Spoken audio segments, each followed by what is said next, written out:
ধূমপান এবং মদ্যপান স্বাস্থ্যের পক্ষে ক্ষতিকারক।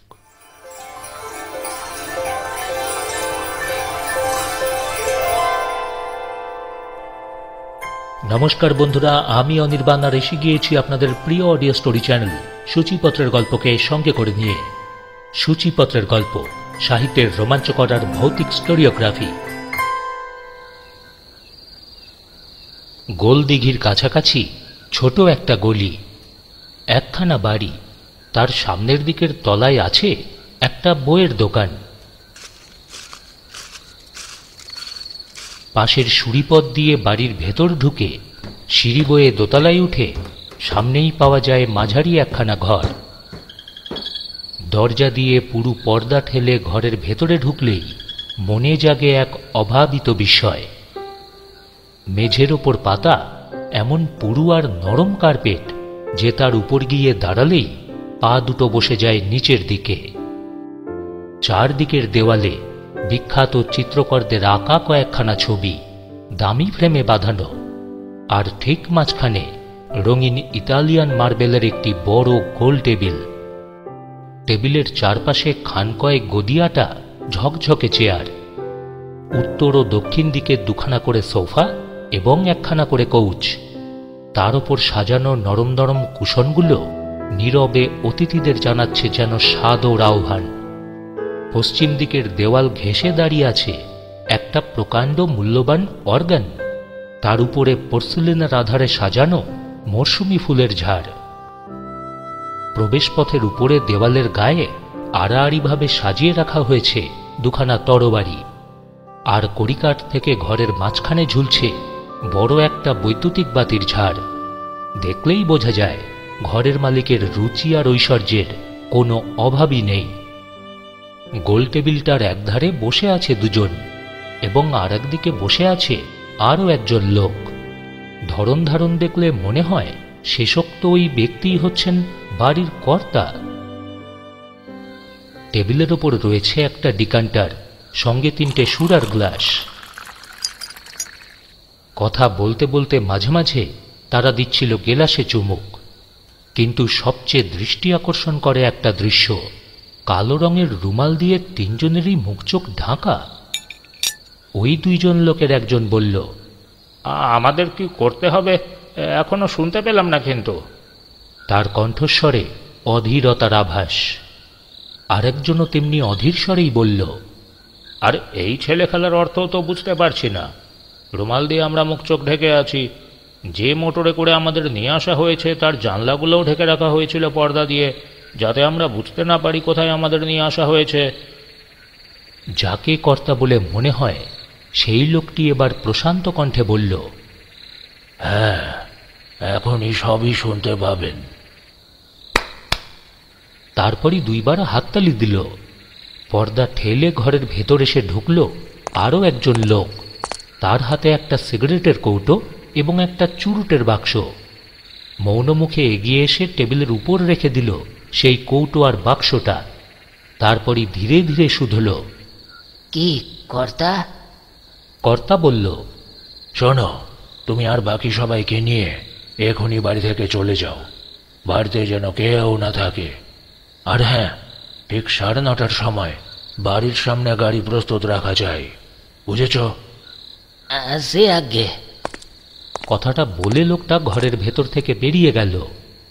বাক্স থেকে একটা চুরুট বেছে নিয়ে তাতে অগ্নিসংযোগ করে কর্তা নামে পরিচিত লোকটি বলল,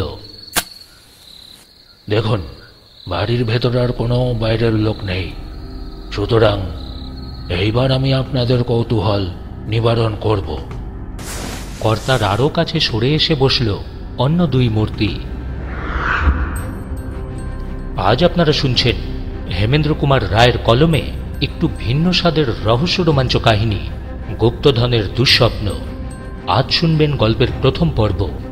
আজকের গল্প শুরু করার আগে রিকোয়েস্ট করব, যে সকল নতুন শ্রোতা বন্ধুরা আমাদের চ্যানেলে আসছেন, গল্প শুনছেন কিন্তু তবুও আমাদের চ্যানেলটি সাবস্ক্রাইব করছেন না, প্লিজ সাবস্ক্রাইব করে দিন সূচিপত্রের গল্পকে আরও এরকম নতুন আর রোমাঞ্চকর গল্প শোনার জন্য। ও হ্যাঁ, সঙ্গে পাশের ঘন্টাটা বাজাতে যেন ভুল না হয় পরের গল্প বা পরের পর্বের নোটিফিকেশনের জন্য।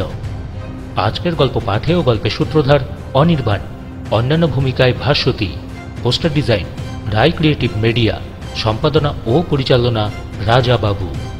শুরু হচ্ছে আজকের গল্প হেমেন্দ্র কুমার রায়ের কলমে গুপ্তধনের দুঃস্বপ্ন, প্রথম পর্ব।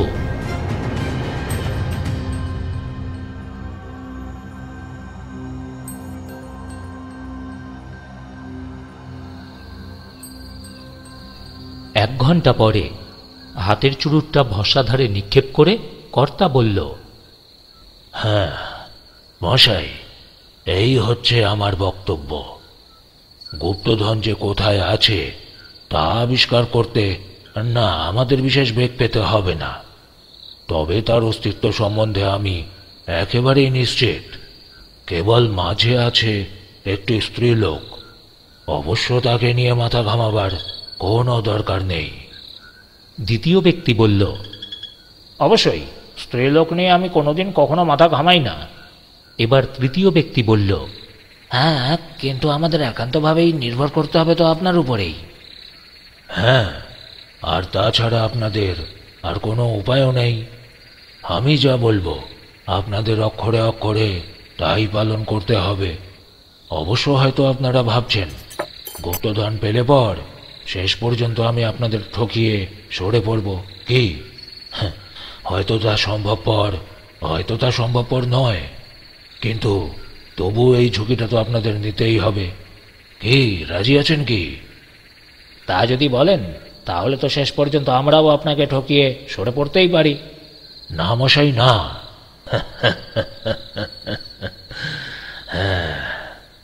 এবার কর্তার কণ্ঠে ফুটল একটা হাস্যধ্বনি, একই সঙ্গে তা মৃদু আর কঠিন। তারপরই সে আবার বলল, তা আপনারা পারবেন না।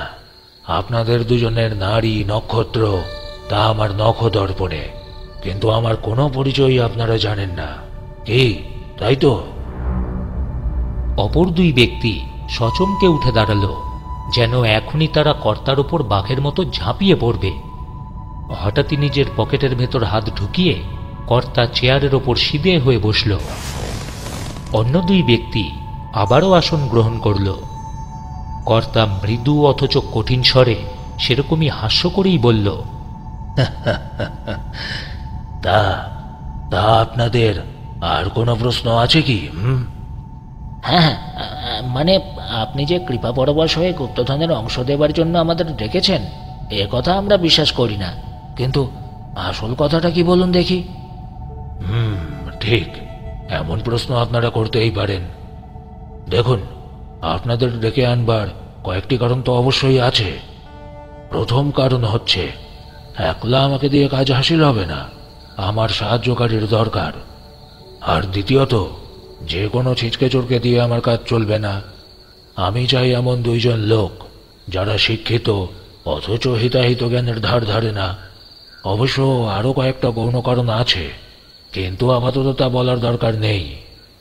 উত্তম, আমি আপনার প্রস্তাবে রাজি। তৃতীয় ব্যক্তির দিকে তাকিয়ে কর্তা বলল, আর আপনি? বেশ, আমিও রাজি। ধন্যবাদ আপনাদের।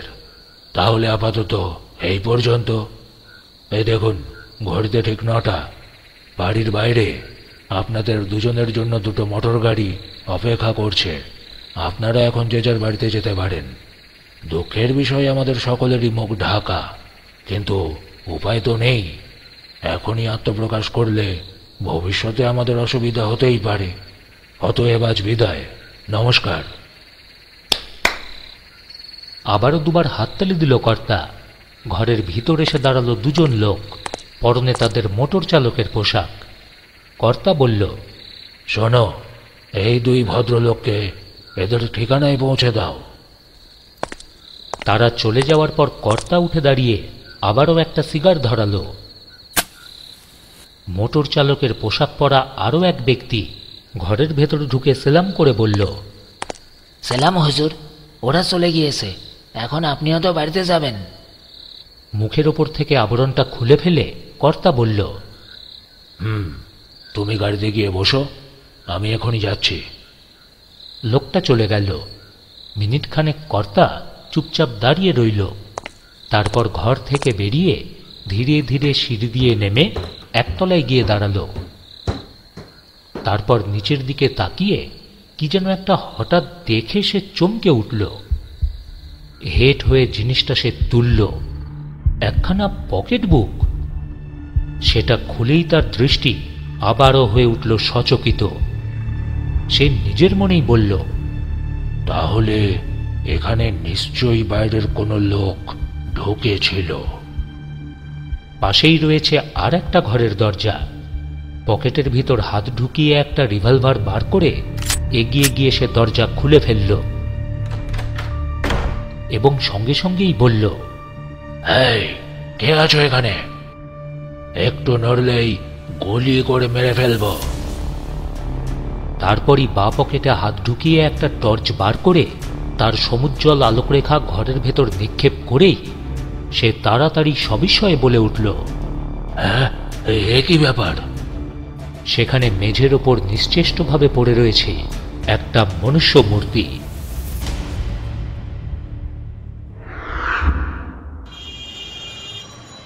পুলিশ কমিশনার শ্রী সুধাকান্ত চৌধুরী কি একখানা কাগজ পড়তে পড়তে রেখে দিয়ে হাত বাড়িয়ে টেবিলের ওপরের ঘণ্টাটা বাজিয়ে দিলেন। একজন উর্দি পরা লোক ঘরের ভেতর এসে দাঁড়ালো। কমিশনার বললেন, শোনো, বসন্তবাবুকে একবার আমার এখানে আসতে বলো। বসন্ত কুমার রায় হচ্ছেন গোয়েন্দা বিভাগের সহকারী কমিশনার। একটু পরেই তিনি ঘরের ভিতর ঢুকে আসন গ্রহণ করলেন। তারপর একটা সিগারেটে অগ্নিসংযোগ করে বললেন, তা খবর কি? সুধাকান্ত বললেন, শোনো বসন্ত, তোমাকে আমি একটা কাজের ভার দিতে চাই। হ্যাঁ, কাজের ভার? আমি তো এইমাত্র ভাবছিলাম 1 মাসের জন্য ছুটির দরখাস্ত করব। বসন্ত নীরস কণ্ঠে বললেন, আপাতত ছুটির কথা ভুলে যাও বসন্ত। তোমাকে একটা জরুরি সমস্যার সমাধান করতে হবে, বুঝলে? জরুরি সমস্যা? মানে সেই সাদা সাওয়ারের মামলা নয় তো? আরে হ্যাঁ, ঠিকই তাই। দেখো, এ কাজে তোমার চেয়ে যোগ্য লোক তো আর নেই। হ্যাঁ, কি বলো? বসন্ত 2 ভুরু কুচকে বললেন, হ্যাঁ, সাদা সাওয়ারের নিকুচি করেছে। দেখুন, তাকে নিয়ে প্রেততত্ত্ববিদরা যত খুশি মাথা কামাতে পারে, কিন্তু তাই বলে আমি কেন? আমি তো ভূতের রোজা নই। শোনো বসন্ত, যা শুনছি এ হচ্ছে একটা নিরেট শরীরী ভূত, বুঝলে? হাত কড়ি পরাতে গেলে হাওয়ার সঙ্গে হাওয়া হয়ে মিলিয়ে যেতে পারবে না। তাকে গ্রেপ্তার করতে হবে তোমাকেই। রাধাপুর কোথায় জানো তো? হ্যাঁ জানি, কলকাতার খুব কাছেই, অথচ বন্য জায়গা। কিন্তু সেখান থেকে তুমি অনাসেই টেলিফোনে আমাদের সঙ্গে সংযোগ স্থাপন করতে পারবে। ও আচ্ছা, তা এ সম্বন্ধে আপনি আরও কিছু খবর কি রাখেন? হ্যাঁ রাখি। তা তুমি গোবিন্দ দাসকে বলোনি তো? বসন্ত এবার নীরবে ভাবতে লাগলেন। গোবিন্দ দাস, তার আরও কয়েকটা ছদ্মনামের সঙ্গে পুলিশের পরিচিতি আছে। তারা বংশানুক্রমে খ্রিশ্চান। তার স্বর্গীয় পিতা ছিলেন ধর্মপ্রচারক রেভারেন্ড, কিন্তু অমন পিতার পুত্র হয়েও গোবিন্দ দাস নাম কিনেছে প্রতারক রূপে। সরকারি আবগারি বিভাগকে ফাঁকি দিয়ে সে দেশের নানা জায়গায় গোপনে কোকেন ও আফিম প্রভৃতি সরবরাহ করত। এদেশে এমন আর কেউ ছিল না তার সঙ্গে যার তুলনা চলতে পারে। প্রাণপণ চেষ্টার পরেও পুলিশ তাকে গ্রেপ্তার করতে পারেনি। তার মৃত্যু হয়েছে গত বছরে। সুধাকান্ত বললেন, হ্যাঁ, সকলেই জানে গোবিন্দ দাস ছিল একজন ধনকুবের। কিন্তু বুঝলে, তার মৃত্যুর পর খোঁজ নিয়ে জানা যায় গোবিন্দ দাসের নামে ব্যাংকে জমা আছে মাত্র কয়েক হাজার টাকায়। হ্যাঁ, আশ্চর্য নয়। এই শ্রেণীর অপরাধীরা 2 হাতে যেমন টাকা রোজগার করে, আবার 2 হাতে তা উড়িয়েও দিতে পারে। হ্যাঁ, তা পারে, কিন্তু গোবিন্দ দাস এরকম লোক ছিল না। আচ্ছা, আপনি আমাকে রাধাপুরে যেতে বলছিলেন না? আমার যতদূর মনে পড়েছে রাধাপুরে তো গোবিন্দ দাসের একখানা বাড়িও আছে। কথাটা বসন্ত হঠাৎই বললেন। সুধাকান্তও মাথা নেড়ে বললেন, ঠিক। জানো, আর সেই রাধাপুরেই শুরু হয়েছে ওই সাদা সাওয়ারের উৎপাত। লোকে বলে সেখানে কোনো এক জায়গায় গোবিন্দ দাস তার গুপ্তধন লুকিয়ে রেখে গিয়েছে। আচ্ছা বসন্ত, তোমার কি মনে হয় না সাদা সওয়ারের এই আকস্মিক আবির্ভাবের সঙ্গে সেই গুপ্তধনের কোনো সম্পর্ক আছে? হ্যাঁ। বসন্ত কিছুক্ষণ নীরব থেকে বললেন, আচ্ছা, গোবিন্দ দাসের একটি মেয়ে আছে না? হ্যাঁ, তবে ঠিক নিজের মেয়ে নয়। পরে গোবিন্দ দাস এক বিধবাকে বিবাহ করেছিল। তারই প্রথম পক্ষের স্বামীর ঔরসে ওই মেয়ের জন্ম হয়। অবশ্য গোবিন্দ দাস তাকে নিজের মেয়ের মতোই সযত্নে লালন পালন করেছিল। আচ্ছা, তা সেই মেয়েটির কথা আপনি কিছু কি জানেন? না, বিশেষ কিছুই নয়। বসন্ত, তোমাকেই তার সঙ্গে সম্পর্ক স্থাপন করতে হবে। আমার সন্দেহ হয় সেই মেয়েটি তার পিতার গুপ্তধনের কোনো না কোনো খবর তো রাখে। আর শোনো, খুব শীঘ্রই হয়তো সাদা সওয়ারের মনেও জাগবে ওই একই সন্দেহ। তখন তার দৃষ্টি পড়বে ওই মেয়েটির দিকেই। কিন্তু তার আগেই আমি তোমাকে ঘটনাস্থলে হাজির থাকতে বলি। বসন্ত, তোমার কর্তব্য বুঝেছ তো? হ্যাঁ, বুঝেছি। কিন্তু সাদা সওয়ারকে আপনি এর সঙ্গে জড়িত করতে চাইছেন কেন? এ প্রশ্নের উত্তর আমার কাছে নেই। আশা করি অদূর ভবিষ্যতে তোমার কাছে থেকেই আমি এই প্রশ্নের উত্তর পাব। ও হ্যাঁ, যদি দরকার মনে করো তাহলে তুমি সোহনলালকেও সঙ্গে করে নিয়ে যেতে পারো। আচ্ছা বসন্ত, সোহনলালের সঙ্গে তোমার পরিচয় হয়েছে তো? হ্যাঁ, হয়েছে। সে ভুল করে আমার ঘরে ঢুকে পড়েছিল। লোকটি চালাক চতুর বলেই তো মনে হয়। দুদিনেই আমার সঙ্গে বেশ আলাপ জমিয়ে ফেলেছে। কিন্তু তাহলে তাকেও সঙ্গী রূপে গ্রহণ করতে তোমার নিশ্চয়ই কোনো আপত্তি নেই কি? না। বাহ, উত্তম। জানো বসন্ত, আমার দৃঢ় বিশ্বাস সাদা সওয়ারের এই রহস্য আবিষ্কার করতে তোমার কিন্তু বেশি দেরি লাগবে বলে মনে হয় না। হ্যাঁ, যদি তার ছায়ামূর্তির মাঝখানে কায়ার অস্তিত্ব থাকে তাহলে আমাকে সে কিছুতেই ফাঁকি দিতে পারবে না। আচ্ছা, উঠি এখন। এই বলে বসন্ত চেয়ার ছেড়ে উঠে দাঁড়ালেন। চৌরঙ্গি অঞ্চলে একটা লম্বা চওড়া দোকানঘর। শহরের ধনী আর শৌখিন ব্যক্তিরা দামি আসবাবপত্রের আবশ্যক হলে সেখানে পদার্পণ করেন। সেই দোকানের মালিক শ্রী চন্দ্রকান্ত চন্দ্র। বয়সে সে প্রৌঢ়, রীতিমতো জাঁদরেলের মতোই চেহারা, পরনে সাহেবী পোশাক। যদিও তার গায়ের রং দেখলে কাফরিরা তাকে স্বজাতীয় বলে সন্দেহ করতেই পারে। দোকানের পিছন দিকে তার নিজস্ব কামরা, অর্থাৎ অফিস ঘর। আধুনিক কেতায় সাজানো অফিস ঘর। টেবিল, চেয়ার, টেলিফোন, টাইপরাইটার এবং সেই সঙ্গে একটি তরুণী সেক্রেটারি, কিছুরই অভাব নেই। কিন্তু পুলিশ তাকে সন্দেহ করে। কেন যে সন্দেহ করে সে সম্বন্ধে পুলিশেরও পরিষ্কার ধারণা নেই। চন্দ্রকান্তের এই দোকান এবং অফিস হচ্ছে একটা লোক দেখানো ব্যাপার।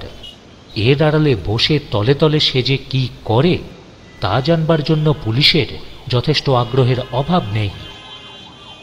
সেদিন বিকেলে চন্দ্রকান্ত মুখে মুখে একটা ব্যবসা সংক্রান্ত পত্র রচনা করে যাচ্ছিল এবং টেবিলের অপর প্রান্তে বসে তা লিখছিল তারই সেক্রেটারি। সে হচ্ছে তরুণী এবং সঙ্গে সঙ্গে রূপসী। তার নাম রত্না। আমি কি এখনই চিঠিখানা টাইপ করে আনবো? হর্নের ডাটিওয়ালা চশমার ভেতর দিয়ে তার দিকে দৃষ্টিপাত করে চন্দ্রকান্ত বলল, না না, বিশেষ তাড়া নেই, চিঠিখানা কাল টাইপ করলেও চলবে। আপনি ভুলে যাচ্ছেন, কাল থেকে 7 দিন আমাকে ছুটি দিয়েছেন। আমি এখনই এটা টাইপ করে আনছি। চন্দ্রকান্ত সঙ্গে সঙ্গে হাত বাড়িয়ে তার একটা হাত ধরে বলল, একটু দাঁড়াও, তুমি যে সুন্দরী, হ্যাঁ, এ কথা নিশ্চয়ই তোমার অজানা নেই। ছাড়ুন। শোনো না, আমি ইচ্ছে করি না, এইভাবে তুমি চাকরি করে তোমার জীবনটা কাটিয়ে দাও, বাজে ব্যাপার। হ্যাঁ, তুমি যে সুন্দরী এ কথা নিশ্চয়ই তোমার অজানা নেই। হ্যাঁ, দেখো, সুন্দর মুখের জয় তো সর্বত্র। চাকরি ছেড়ে তুমি আরো অনেক কিছুই করতে পারো। আমি যা করছি তাই আমার ভালো। শুনুন, এসব কথা ভেবে আপনি ব্যস্ত হবেন না। রত্না গম্ভীরভাবে বলল, আহা, তুমি 7 দিনের ছুটি নিয়েছো নয়, তুমি রাধাপুরে থাকো। ওখানে জানো আমারও একখানা বাগান বাড়ি আছে, আমারও সেখানে যাবার ইচ্ছে হয়। হ্যাঁ, কেবল কাজের ভিড়ে যেতে পারি না। আহ আহ আহ, ছাড়ুন। আরে টান মেরে চন্দ্রকান্তের মুষ্টির ভিতর থেকে হাত ছাড়িয়ে রত্না বলল, আপনার কোথায় বাগান আছে আর কোথায় যেতে ইচ্ছে হয় তা নিয়ে আমার মাথা ঘামাবার কোনো দরকার নেই। এই, মনিবের সঙ্গে ভালো করে কথা কইতে শেখো। এবার চন্দ্রকান্ত কর্কশ্বরে বলল। রত্না কিন্তু শান্ত সুরেই বলল, মনিবের সঙ্গে কেমন করে কথা বলতে হয় আমি তা ভালো করেই জানি। প্রিয় রত্না, না না, আমার উপর রাগ করো না। আমি তোমাকে না সত্যি সত্যি ভালোবাসি। হ্যাঁ। চন্দ্রকান্ত গলার আওয়াজ নরম করে বলল। রত্না হাতের চিঠিখানা ছিঁড়ে 2 খণ্ড করে ফেলল। তারপর সেই কাগজের টুকরো দুটো দূরে নিক্ষেপ করে বলল, আপনি নতুন কোনো সেক্রেটারি নিযুক্ত করুন। নমস্কার, আমি চললাম। চন্দ্রকান্ত এক লাফে চেয়ার ছেড়ে উঠে দাঁড়িয়ে রত্নাকে 2 হাতে জড়িয়ে ধরল। রত্না, ছাড়ুন। রত্না। তার গালের ওপর গিয়ে পড়ল চন্দ্রকান্তের উত্তপ্ত নিঃশ্বাস। সে নিম্নকণ্ঠে প্রায় গর্জে উঠেই বলল, এমন ভাবে তুমি এখান থেকে সরে পড়তে পারবে না রত্না। আমার প্রিয়, নিজেকে তুমি কি মনে করো? হ্যাঁ, তোমার বাবা আবগারি বিভাগকে ফাঁকি দিয়ে অনেক কাণ্ডই করেছে। সেই ভাবেরই তো মেয়ে তুমি। হ্যাঁ, না না, তুমি ঠিক তার নিজের মেয়ে অবশ্য নও। তোমার আপন বাপ ছিল তোমার মায়ের আগেকার স্বামী। হ্যাঁ, আমি তোমাকে এখানে দয়া করে আশ্রয় দিয়েছি। হ্যাঁ, তাই না হলে। চন্দ্রকান্তকে সজোরে এক ধাক্কা মেরে রত্না নিজেকে তার আলিঙ্গন থেকে মুক্ত করে নিল। তারপর তার গালে সশব্দে এক চপেটাঘাত করে সে ক্রুদ্ধস্বরে বলল, লম্পট। কথাটা বলেই দ্রুতপদে ঘরের ভেতর থেকে বেরিয়ে গেল রত্না।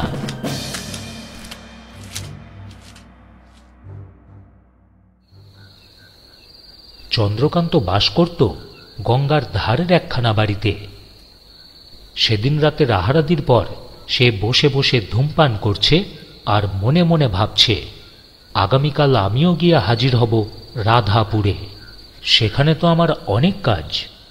গোবিন্দ দাসের গুপ্তধন, সাদা সওয়ার, আর সঙ্গে গোবিন্দ দাসের কন্যা রত্না। মনে তো হচ্ছে এসবের ভিতরেই একটা গূঢ় সম্পর্ক আছে। সুতরাং ভবিষ্যতে রাধাপুরে উপস্থিত না হলে আমার তো চলবে না। হঠাৎই তার চিন্তায় বাধা পড়ল। ভৃত্য ঘরে ঢুকে তার হাতে দিল একখানা খাম। খামের ভিতর ছিল বাংলায় টাইপরাইটারে লেখা একটা ছোট্ট পত্র। চন্দ্রকান্ত নিষ্পলক নেত্রে পাঠ করল, তুমি বোধহয় রাধাপুরে আসতে চাও। হ্যাঁ, আসতে পারো, কিন্তু সাবধান, তোমার ওই অপবিত্র হাত দিয়ে আর কোনো দিন রত্নাদেবীকে তুমি স্পর্শ করো না। যদি করো তাহলে কি হবে জানো তো? রাধাপুরের মাটির ওপরেই পড়ে থাকবে তোমার নিশ্চল মৃতদেহ। চিঠি পড়া শেষ হবার সঙ্গে সঙ্গেই ঘরের ভেতর বেজে উঠল টেলিফোন যন্ত্র। উদ্ভ্রান্ত দৃষ্টিতে সেই দিকে চেয়ে চন্দ্রকান্ত উঠে গেল কলের পুতুলেরই মতো। রিসিভারটা হাতে নিয়েই শুনল এক অপরিচিত কণ্ঠস্বর। সেই কণ্ঠস্বর বলল, চন্দ্রকান্ত নাকি? হ্যাঁ, তোমার ছুটির দরকার হয়েছে। কাল সকালে উঠেই রাধাপুরে চলে যাও। তারপর তোমাকে কি করতে হবে তা আমিও জানি, আর তুমিও জানো। বুঝেছ? হ্যাঁ হ্যাঁ। শোনো, আমার আর যা বক্তব্য আছে পরে যথাসময় শুনতে পাবে। নাও, ফোন ছেড়ে দাও। চন্দ্রকান্ত কম্পিত হাতে সদ্য পাওয়া চিঠিখানা আবারও বিস্ফারিত চোখের সামনে ধরে পাঠ করতে লাগল। তার সমস্ত দেহ যেন পাথরের মূর্তির মতোই আড়ষ্ট।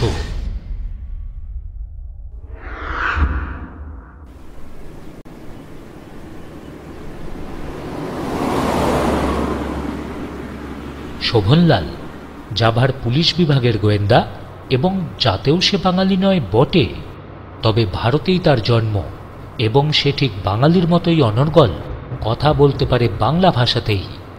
বিশেষ কোনো এক অপরাধীর সন্ধানে তাকে আসতে হয়েছে কলকাতায়।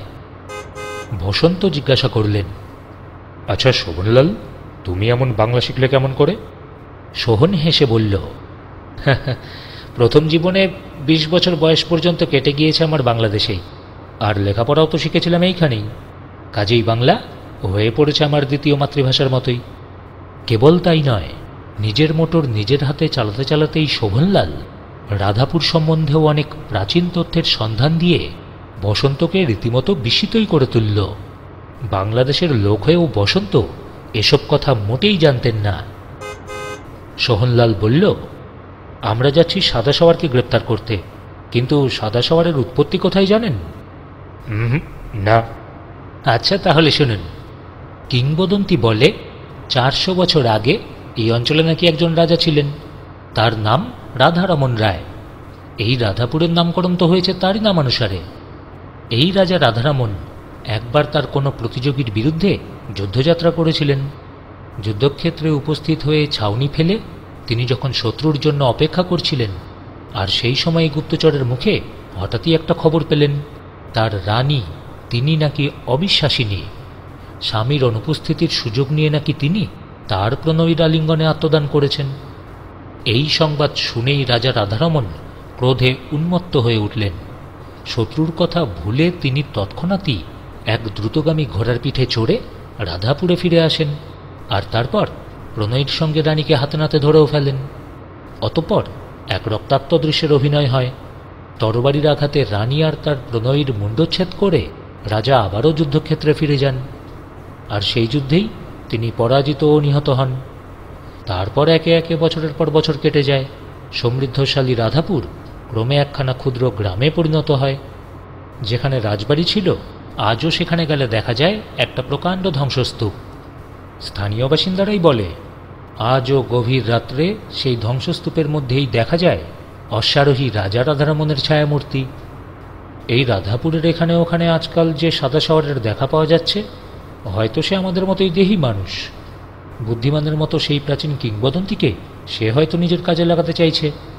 এখন সেই কাজটা যে কি, সেটাই আমাদের বুদ্ধি করে স্থির করতে হবে। দেখো, গোবিন্দ দাসের গুপ্তধন আবিষ্কার করবার জন্যই যে সাদা সওয়ারের এখানে আবির্ভাব হয়েছে, সে বিষয়ে কিন্তু কোনো সন্দেহই নেই। সকলেরই বিশ্বাস রাধাপুরেরই কোনো এক জায়গায় গোবিন্দ দাস তার গুপ্তধন লুকিয়ে রেখেছে। কিন্তু এই গুপ্তধন তো বেয়ারিশ নয়, তার মালিক হচ্ছে গোবিন্দ দাসের কন্যা রত্না। আচ্ছা, তা গোবিন্দ দাস উইল করে কি রত্নাকে তার সম্পত্তি দান করে গেছে? না, গোবিন্দ দাস তো হঠাৎই মারা পড়ে, উইল করবার সুযোগই পায়নি। আর তার পরিবারের মধ্যে এখন বেঁচে আছে কেবল রত্নাই। আচ্ছা, ও হ্যাঁ, আর একটা কথা, এই সাদা সওয়ার সম্বন্ধে আর কিছু আপনি জানতে পেরেছেন কি? না, বিশেষ কিছুই নয়। কেবল শুনেছি একদিন সকালে গায়ের দুজন লোককে মাঠের ওপর অজ্ঞান অবস্থায় পাওয়া যায়। জ্ঞান হলে পর তারা বলে যে তারা গ্রামান্তর থেকে যখন পুরনো রাজবাড়ির ধ্বংসাবশেষের পাশ দিয়ে আসছিল, তখন একটা উঁচু জমির ওপরে অত্যন্ত উজ্জ্বল একটা আলো দেখতে পায়। ব্যাপার কি জানবার জন্য কৌতূহলী হয়ে তারা সেই দিকে এগিয়ে যায়, কিন্তু দুজনেই অতর্কিতে মাথার ওপর প্রচণ্ড আঘাত পেয়ে সেইখানেই তখনই জ্ঞান হারিয়ে ফেলে। গায়ের চৌকিদারের মুখেও অবশ্য শোনা গেছে আরও একটা কাহিনী। এক রাতে সে রোদে বেরিয়ে মাঠের দিক থেকে ফিরে আসছিল, হঠাৎই দেখতে পায় ধ্বংসস্তূপের উচ্চভূমির ওপর আছে এক অশ্বারোহীর মূর্তি। সে পায়ে পায়ে সেদিকে অগ্রসর হয়, কিন্তু সঙ্গে সঙ্গে সেই অশ্বারোহী তার দিকে বেগে ঘোড়া ছুটিয়ে আসতে থাকে। চৌকিদার বলে সেই ঘোড়সওয়ারকে গ্রেপ্তার করবার জন্য সে একটা ঝোপের ভেতরে আত্মগোপন করে। কিন্তু সোহনলাল, আমি তার কথা বিশ্বাস করি না। আমার তো মনে হয় খুব সম্ভব সে ঝোপের ভেতরে লুকিয়ে ভয়ে ঠকঠক করে কাঁপছিল আর ভাবছিল যে কেউ যেন তাকে আবিষ্কার করতে না পারে। সে যা হোক, চৌকিদার দিব্যি গেলে বলেছে ঝোপের কাছে এসেই সাদা সওয়ার চিৎকার করে বলে, দূর হ হতভাগা, যদি কালকের সূর্যোদয় দেখতে চাস 1 মিনিটও এখানে আর দাঁড়িয়ে থাকিস নি। কথাটা বলেই নাকি চাবুক তুলে প্রচণ্ড এক আঘাতও করে। দেখো, সত্য মিথ্যা জানি না, কিন্তু পরদিন সকলেই দেখেছে চৌকিদারের পিঠের ওপর রয়েছে চাবুকের একটা সুদীর্ঘ রক্তাক্ত দাগ। তারপর নাকি সাদা শহরের দেখা পাওয়া গেছে অনেক রাত্রেই, কিন্তু এই দুই ক্ষেত্র ভিন্ন। সে আর কখনো নিজের হাতের কোনো চিহ্ন রেখে যায়নি।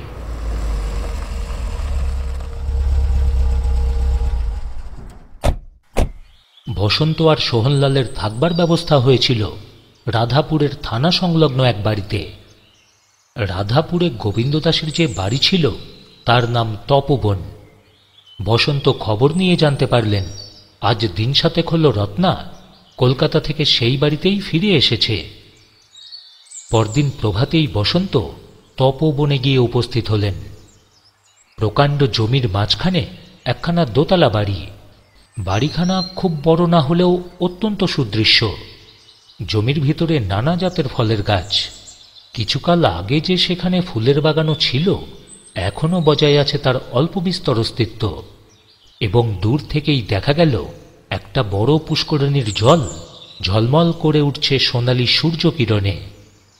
বাড়ির সামনেই দাঁড়িয়ে আছে একটা দামি ডেমলার মোটর গাড়ি। ডেমলার গাড়ি না, এখানে তো তেমন সুলভ নয়। তাই বসন্তের মনে পড়ল কালকে কলকাতা থেকে আসার সময় ঠিক এইরকমই একটা ডেমলার গাড়ি তাদের গাড়িকে পেছনে ফেলে এগিয়ে গিয়েছিল। কেউ আছেন? শুনছেন? কেউ কি আছেন? বসন্তের ডাকাডাকি শুনে বাড়ির ভেতর থেকে বেরিয়ে এলো ভৃত্যের মতো দেখতে একটি লোক। তিনি রত্নার সঙ্গেই দেখা করতে চান শুনে লোকটি বলল, আগে দিদিমণি এখন একজন ভদ্রলোকের সঙ্গে কথা কইছেন। আচ্ছা বেশ, আমি অপেক্ষা করছি। প্রায় আধ ঘন্টা পরে বাড়ির বাইরে এসে দাঁড়ালো একটি তরুণ যুবক।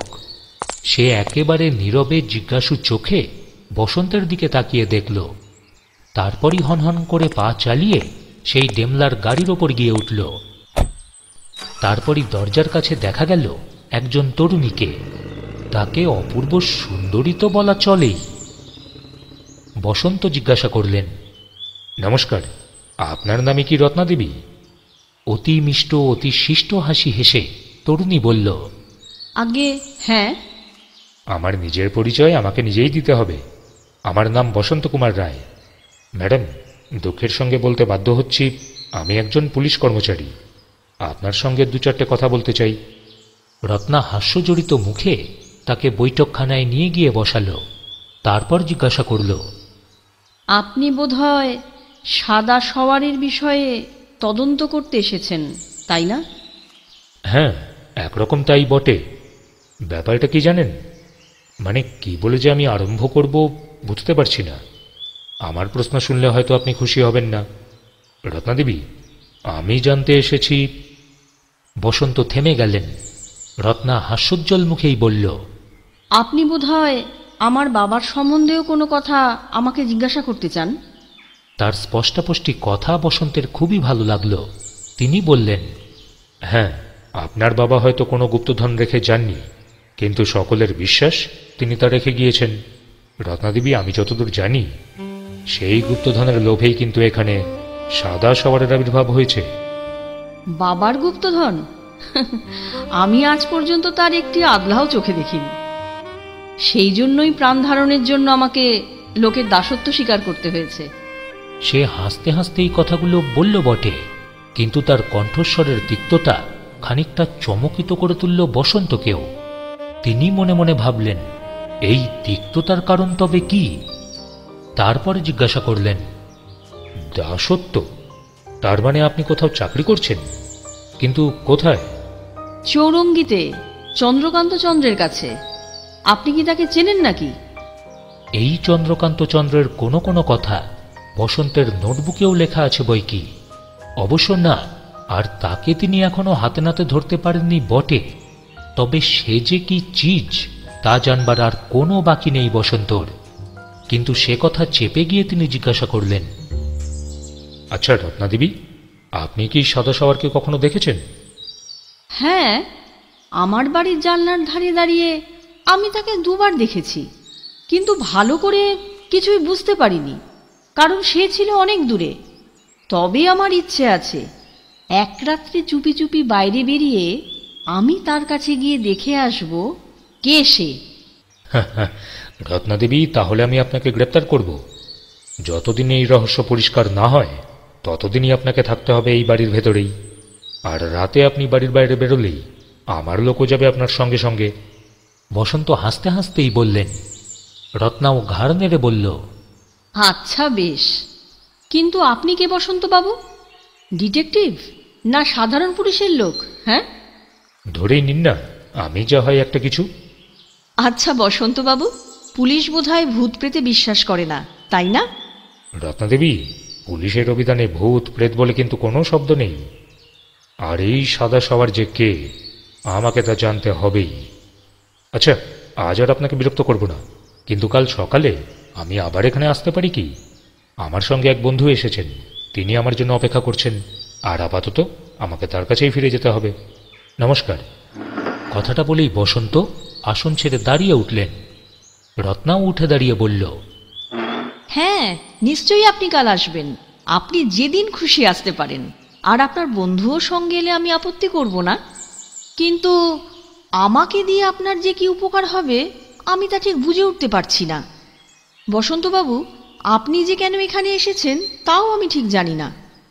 আমি জানাতে এসেছি যে রাত্রে আপনার বাড়ির বাইরে যাওয়া একদম উচিত নয়। কারণ, ও হ্যাঁ, ভালো কথা, আপনার বাবার গুপ্তধনের কথা আপনি কিছু জানেন কি? ইচ্ছে যদি করেন তাহলে আমার এই প্রশ্নের উত্তর দিতেও পারেন, আবার নাও দিতে পারেন। রত্না আরও সোজা হয়ে দাঁড়িয়ে সগর্বে বলল, বললাম না, আমি তার একটা আদলাও স্পর্শ করিনি। তা করবার আগে আমার যেন অনাহারে মৃত্যু হয়। আমি জানি বাবা কী উপায়ে সেই অর্থ উপার্জন করেছিলেন। সে অর্থ অস্পৃশ্য, যার জ্ঞান আছে সে তার দিকে ফিরেও তাকাবে না।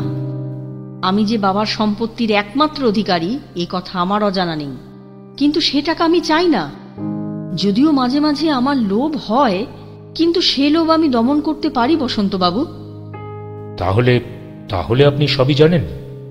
সোজা বসন্তের চোখের ওপর চোখ রেখে রত্না বলল, হ্যাঁ জানি। মৃত্যুর আগে বাবা আমাকে বলে গিয়েছিলেন কোথায় তার সব টাকা লুকানো আছে। আমি যদি ইচ্ছে করি আজই লক্ষ লক্ষ টাকা নিয়ে আমি ছিনিমিনি খেলতে পারি। পরদিন সকালে বাগানের ঘাস জমির মাঝখানে একখানা বেতের চেয়ারে বসে রত্না তার প্রাতরাশ গ্রহণ করল। চায়ের পেয়ালাতে শেষ চুমুক দিয়ে সামনের বেতের টেবিলের ওপর সেটা রেখেও দিল, এবং সঙ্গে সঙ্গেই দেখল ফটক পার হয়ে বাগানে ঢুকছে একখানা লাল ডেমলার গাড়ি।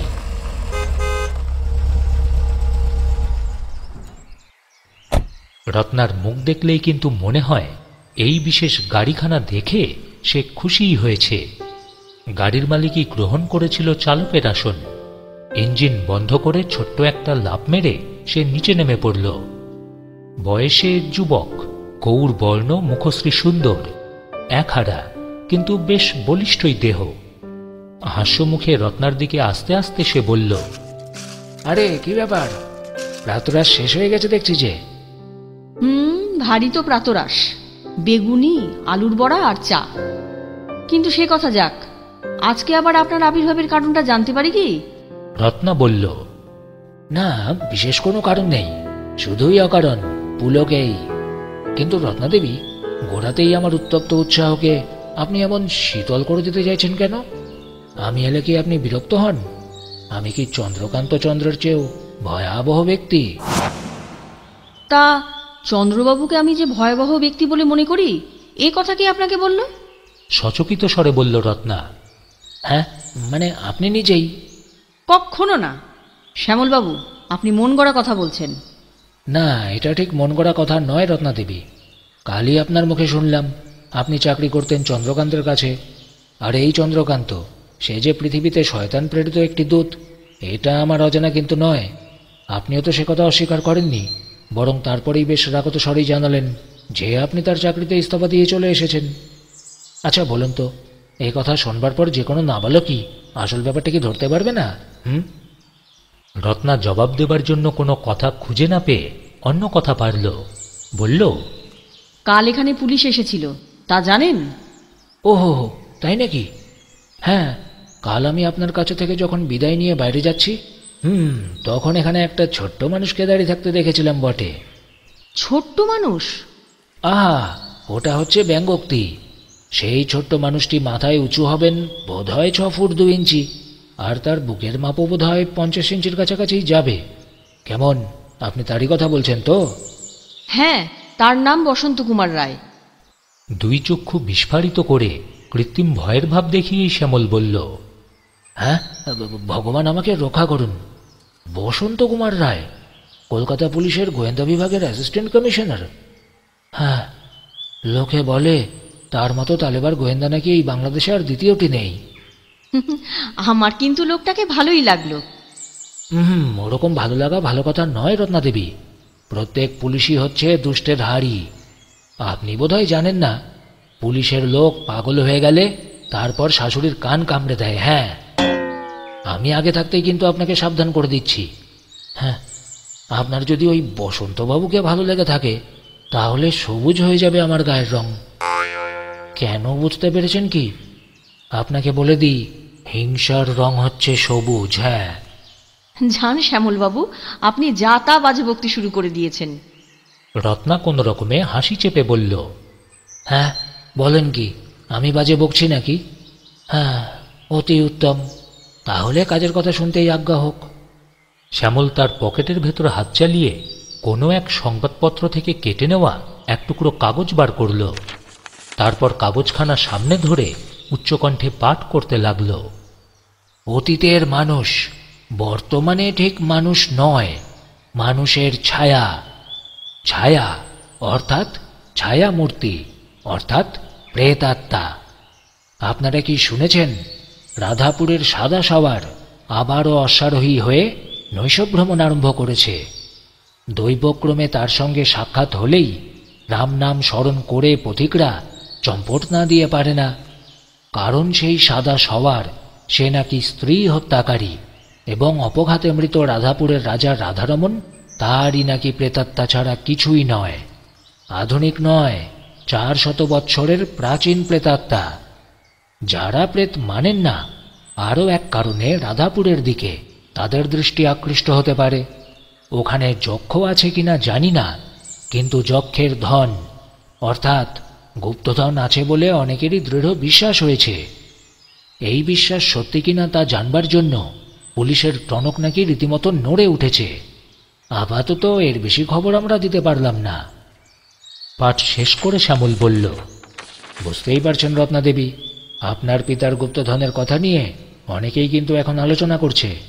এ সম্বন্ধে আপনি কি জানেন? চমকে উঠে রত্না তাড়াতাড়ি বলল। শ্যামল সহজ স্বরেই বলল, আরে না, কিছু না কিছু না। তবে গুপ্তধন উপলক্ষ করে যদি এখানে কোনো উপদ্রব শুরু হয় তাহলে কিন্তু আমি আপনাকে বন্ধুর মতো সাহায্য করতে পারি।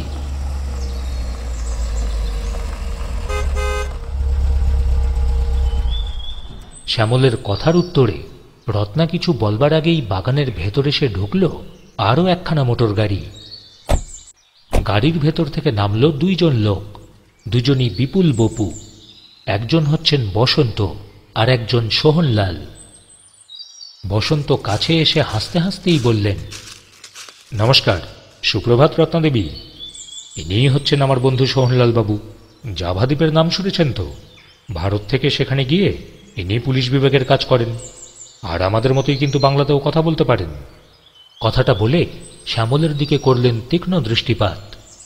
রত্না বলল, পরিচয় করিয়ে দিই, ইনি হচ্ছেন আমার পুরাতন বন্ধু শ্রী শ্যামল কুমার সেন। রত্না মিথ্যে কথা বলল, আর কেন বলল সে তার নিজেই জানে না। কারণ শ্যামলের সঙ্গে তার পরিচয় হয়েছে মাত্র তো কয়েকদিন আগেই। বসন্ত বললেন, রত্নাদেবী, আপনার ভার দেখছি আমাদেরই নিতে হবে। সাদা সওয়ারকে কিন্তু কাল রাত্রেও দেখা গেছে। এসব লক্ষণ ভালো নয়। আচ্ছা শুনুন, আমি আজ থেকেই এই বাড়ির ওপর পাহারা দেবার জন্য একজন পুলিশের লোক নিযুক্ত করছি, আর আশা করি এই জন্য আপনার কোনো আপত্তিই হবে না। আপনাকে ধন্যবাদ, কিন্তু কিন্তু নয় রত্নাদেবী, আপনার কোনো বিপদ হলে বড় সাহেবের কাছে জবাবদিহি তো আমাকেই করতে হবে। কিন্তু এত হাঙ্গামা না করলেও তো চলতো। সোহনলাল বলল, না রত্নাদেবী, সাবধানের মার নেই। জাভা থেকে আমি কলকাতাতে এসেছি একজন বিপজ্জনক অপরাধীর সন্ধানে। তলে তলে এ খবরও পেয়েছি যে সে তার দলের লোকজনকে নিয়ে রাধাপুরের আনাচে কানাচে কোথাও লুকিয়ে আছে কোনো এক গুপ্তধনের লোভে, আর তারা কিন্তু জানে যে গুপ্তধন কোথায় আছে সেটা আপনার অজানা নেই। সুতরাং রত্নাদেবী, আপনি যে কোনো মুহূর্তে ভীষণ বিপদে পড়তে পারেন। রত্না কোনো জবাব না দিয়ে কি যেন ভাবতে লাগল। বসন্ত জিজ্ঞাসা করলেন, আপনার প্রতিবেশীদের কথা আমায় কিছু বলতে পারেন? কাছাকাছি যারা থাকেন তাদের মধ্যে একজন হচ্ছেন শ্যামলবাবু, তিনি তো আমাদের সামনেই দাঁড়িয়ে আছেন। আর একজন হচ্ছেন ভুবনবাবু, ভুবনচন্দ্র বিশ্বাস। এখানে নতুন এসেছেন। আমার বাগান থেকে উত্তর দিকে তাকালেই দূরে তার বাড়ি দেখতে পাবেন। তার সঙ্গে এখনো অবশ্য আমার পরিচয় হয়নি, তবে শুনেছি তার বাড়িতে চাকর বাকর ছাড়া আর কেউ নেই। আচ্ছা, তারপর? আর একজন ভদ্রলোক এখানে কিছুকাল থেকে বাস করছেন, আমি তাকে চিনি। তার নাম হচ্ছে বিনয়বাবু, রেফারেন্ট বিনয়চন্দ্র বন্দ্যোপাধ্যায়। আপনারা বোধহয় জানেন আমরা বংশানুক্রমে খ্রিস্টান। মাইল খানেক দূরে এখানে একটা পল্লী আছে, তার অধিকাংশ বাসিন্দাই খ্রিস্টান। তাদের জন্য একটা ছোট গির্জাও আছে। বিনয়বাবু সেই গির্জা সংলগ্ন বাড়িতেই বাস করেন। আর কারোর কথা আমি বিশেষ কিছু বলতে পারবো না। আচ্ছা, বেশ, আপাতত আমার আর বেশি কিছু জানবার নেই। শুনুন, এখানে পাহারা দেওয়ার জন্য পুলিশের যাকে আমি রেখে যাচ্ছি তার নাম হচ্ছে সুবোধ। তার জন্য কিন্তু আপনাকে মাথা একেবারে ঘামাতেই হবে না। কিন্তু তিনি কোথায় থাকবেন? তার জন্য আমার বাড়িতে একখানা ঘর ছেড়ে দেব কি? হ্যাঁ, মোটেই না, মোটেই না। যতদিন না বন্ধ হচ্ছে সাদা শহরের ঘোড়দৌড়, সুবোধ দিবারাত্র বাস করবে উদার নীল আকাশেরই তলায়।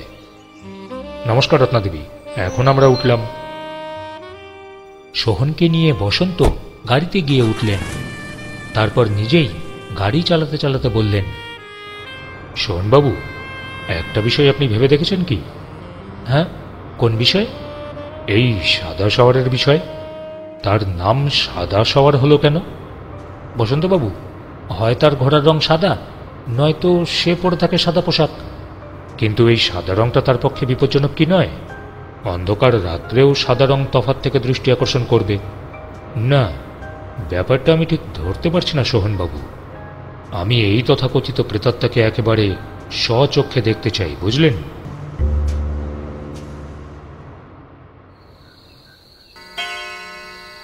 সেই রাত্রে ঘড়ি জানিয়ে দিল রাত 12টা বেজে গেল। তবু বসন্তের চোখে এলো না ঘুম। তার মনের ভেতরে জাগতে লাগলো নানা সম্ভাবনার ইঙ্গিত, যেন আজ কিছু একটা ঘটবেই। বিরক্ত হয়ে শয্যা ত্যাগ করে তিনি খোলা জানলার কাছে গিয়ে দাঁড়ালেন। একটা সিগারেট ধরিয়ে বাইরের দিকে তাকিয়ে দেখলেন, পরিষ্কার রাত্রি। আকাশে উঠেছে অপরিপূর্ণ চন্দ্র। তার ম্লান কিরণে চারদিক হয়ে উঠেছে অস্পষ্ট ভৌতিক জগতের মতোই রহস্যময়। বসন্ত নিজের মনে মনেই বললেন, বাহ, এমন রাত্রে ভূতের দেখা পাওয়া গেলেও যেতে পারে। ঠিক তারপরেই তিনি দেখতে পেলেন সাদা সওয়ারকে। খানিক দূরে আলো আঁধারির মধ্যে স্থির হয়ে দাঁড়িয়ে আছে তপবন, রত্নাদের বাড়ি। আরও খানিক তফাতে দেখা যাচ্ছে অস্পষ্ট একটা জঙ্গল, আর তার উপরেই তালিকুঞ্জের মুকুট। তারই সামনে দেখা গেল সাদা সওয়ারকে। বোঝা গেল তার গায়ের জামাটাই কেবল সাদা, কারণ তার দেহের নিম্নার্ধ এবং ঘোড়াটাকে মনে হচ্ছিল যেন কালির বর্ণে আঁকা।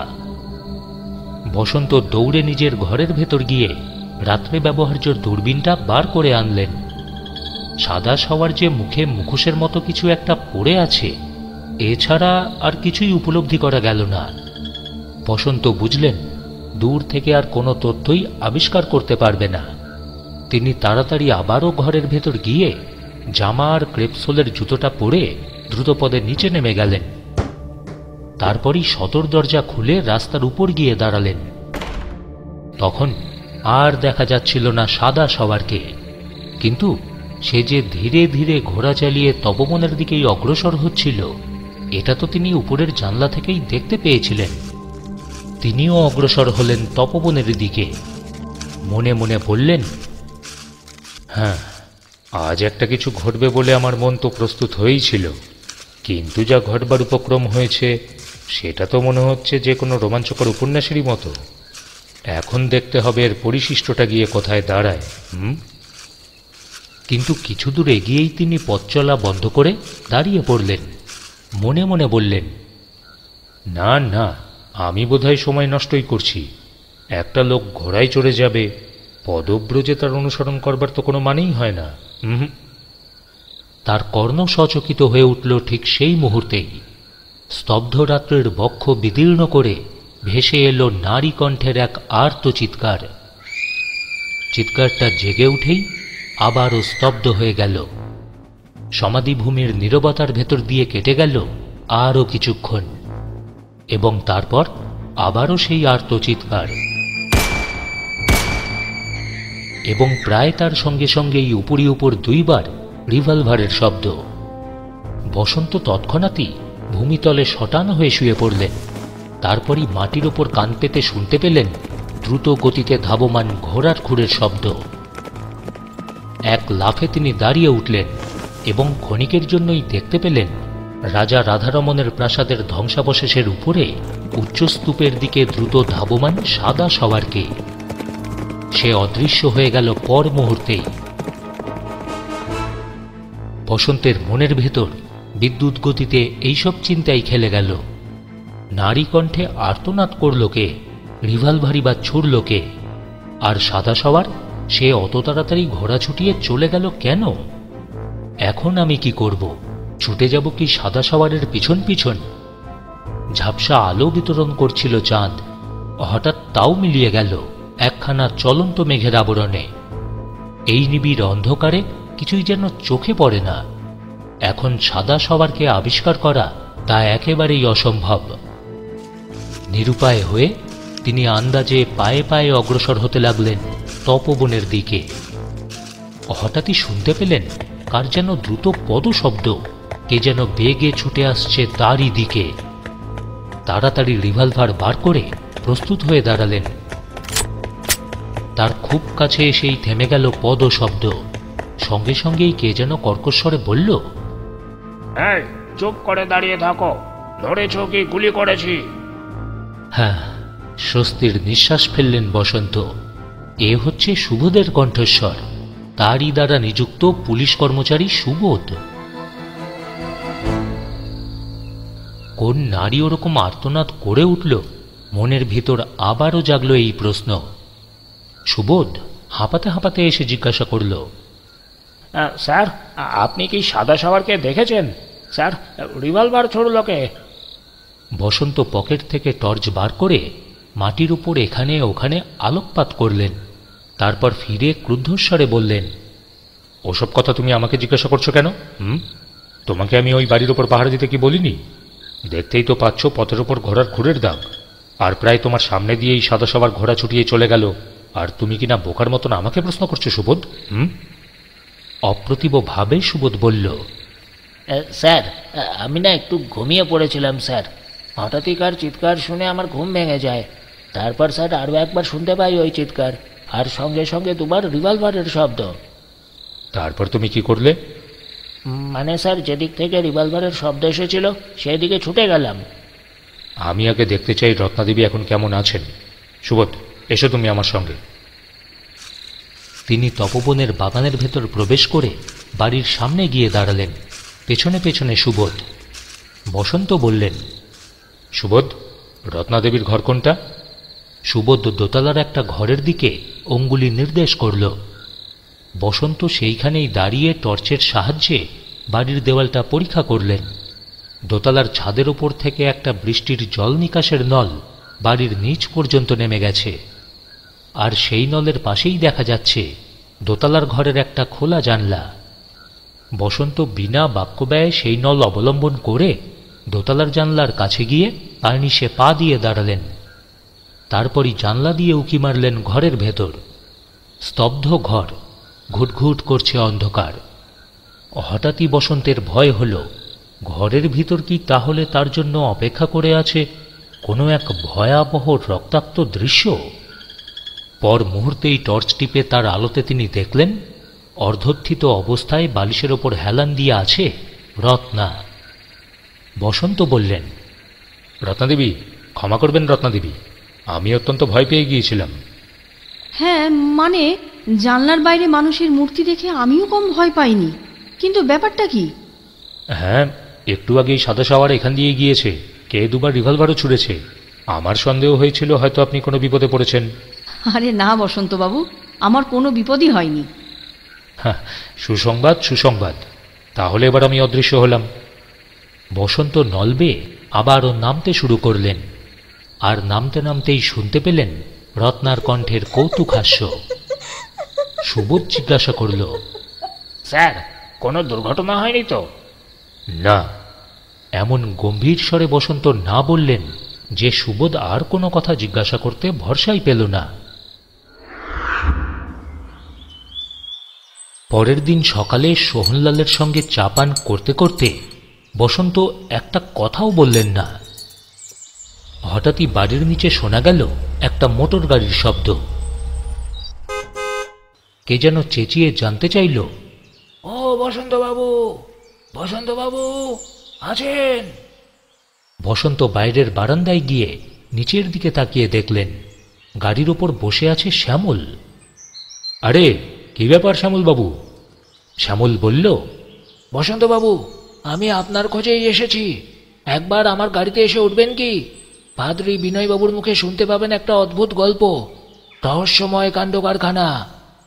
বসন্ত তৎক্ষণাৎ দ্রুত পায়ে নেমে শ্যামলের গাড়িতে গিয়ে বসলেন।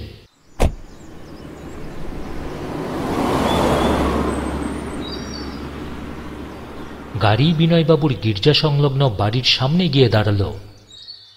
মোটরের শব্দ পেয়ে বিনয়বাবু বাড়ির ভেতর থেকে বেরিয়ে এলেন। বয়সে তিনি অত্যন্ত প্রৌঢ়, মুখে দাড়ি গোঁফ, চোখের ভাব নিরভিমান। শ্যামল বলল, বিনয়বাবু, আপনি কাল রাত্রে কি শুনেছেন এর কাছে আপনি বিশ্বাস করে বলতে পারেন। বিনয়বাবু বললেন,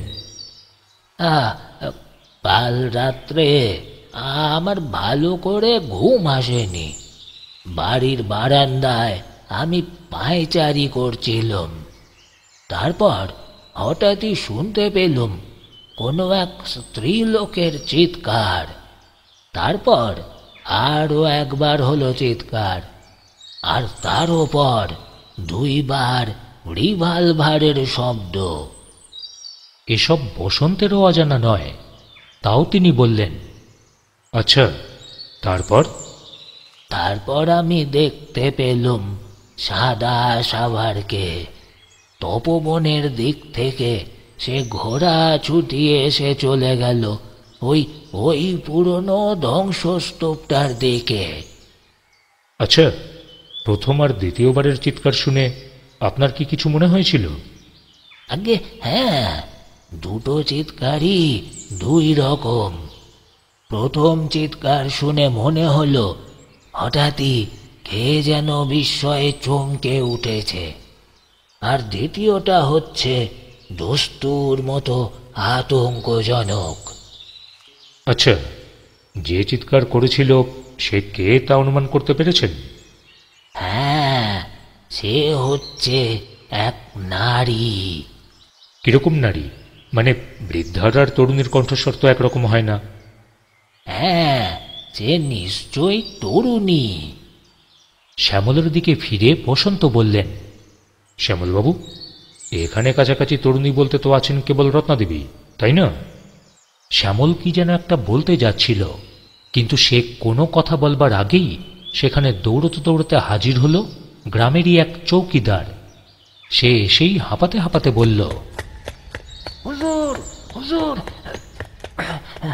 হুজুর, হুজুর, খুন! একটা মানুষের লাশ পাওয়া গিয়েছে। বসন্ত বললেন, আমি এইরকমই কোনো খবর পাবো বলেই আশা করছিলাম। কে খুন হয়েছে? জানি না হুজুর, তাকে আমি চিনি না। সিদাম, সিদাম, আপনি জানেন না? এখানে তার মুদির দোয়ান আছে। ভিনগা থেকে নেমন্তন্ন খেয়ে সে অনেক রাতে বাসায় ফিরছিল হুজুর। সোজা পথ না ধরে আসছিল আমবাগানের ভিতর দিয়ে, কারণ ওই দিক দিয়ে এলে তাড়াতাড়ি তার বাড়ি পৌঁছানো যায়। কিন্তু হুজুর, এই আমবাগানের ভেতর দিয়ে আসতে আসতে হঠাৎই তার পায়ে কাঁটা ফুটে যায়। কার পায়ে কাটা ফুটলো কি ফুটলো না তা আমি শুনতে চাই না, যা বলার সোজাসুজি বলো। অধীর কণ্ঠে ধমক দিল বসন্ত। চৌকিদার থতমত খেয়ে বলল, হ্যাঁ হুজুর, তাই তো বলছি। সিদামের পায়ে তো কাটা ফুটল, সে আর চলতেই পারে না।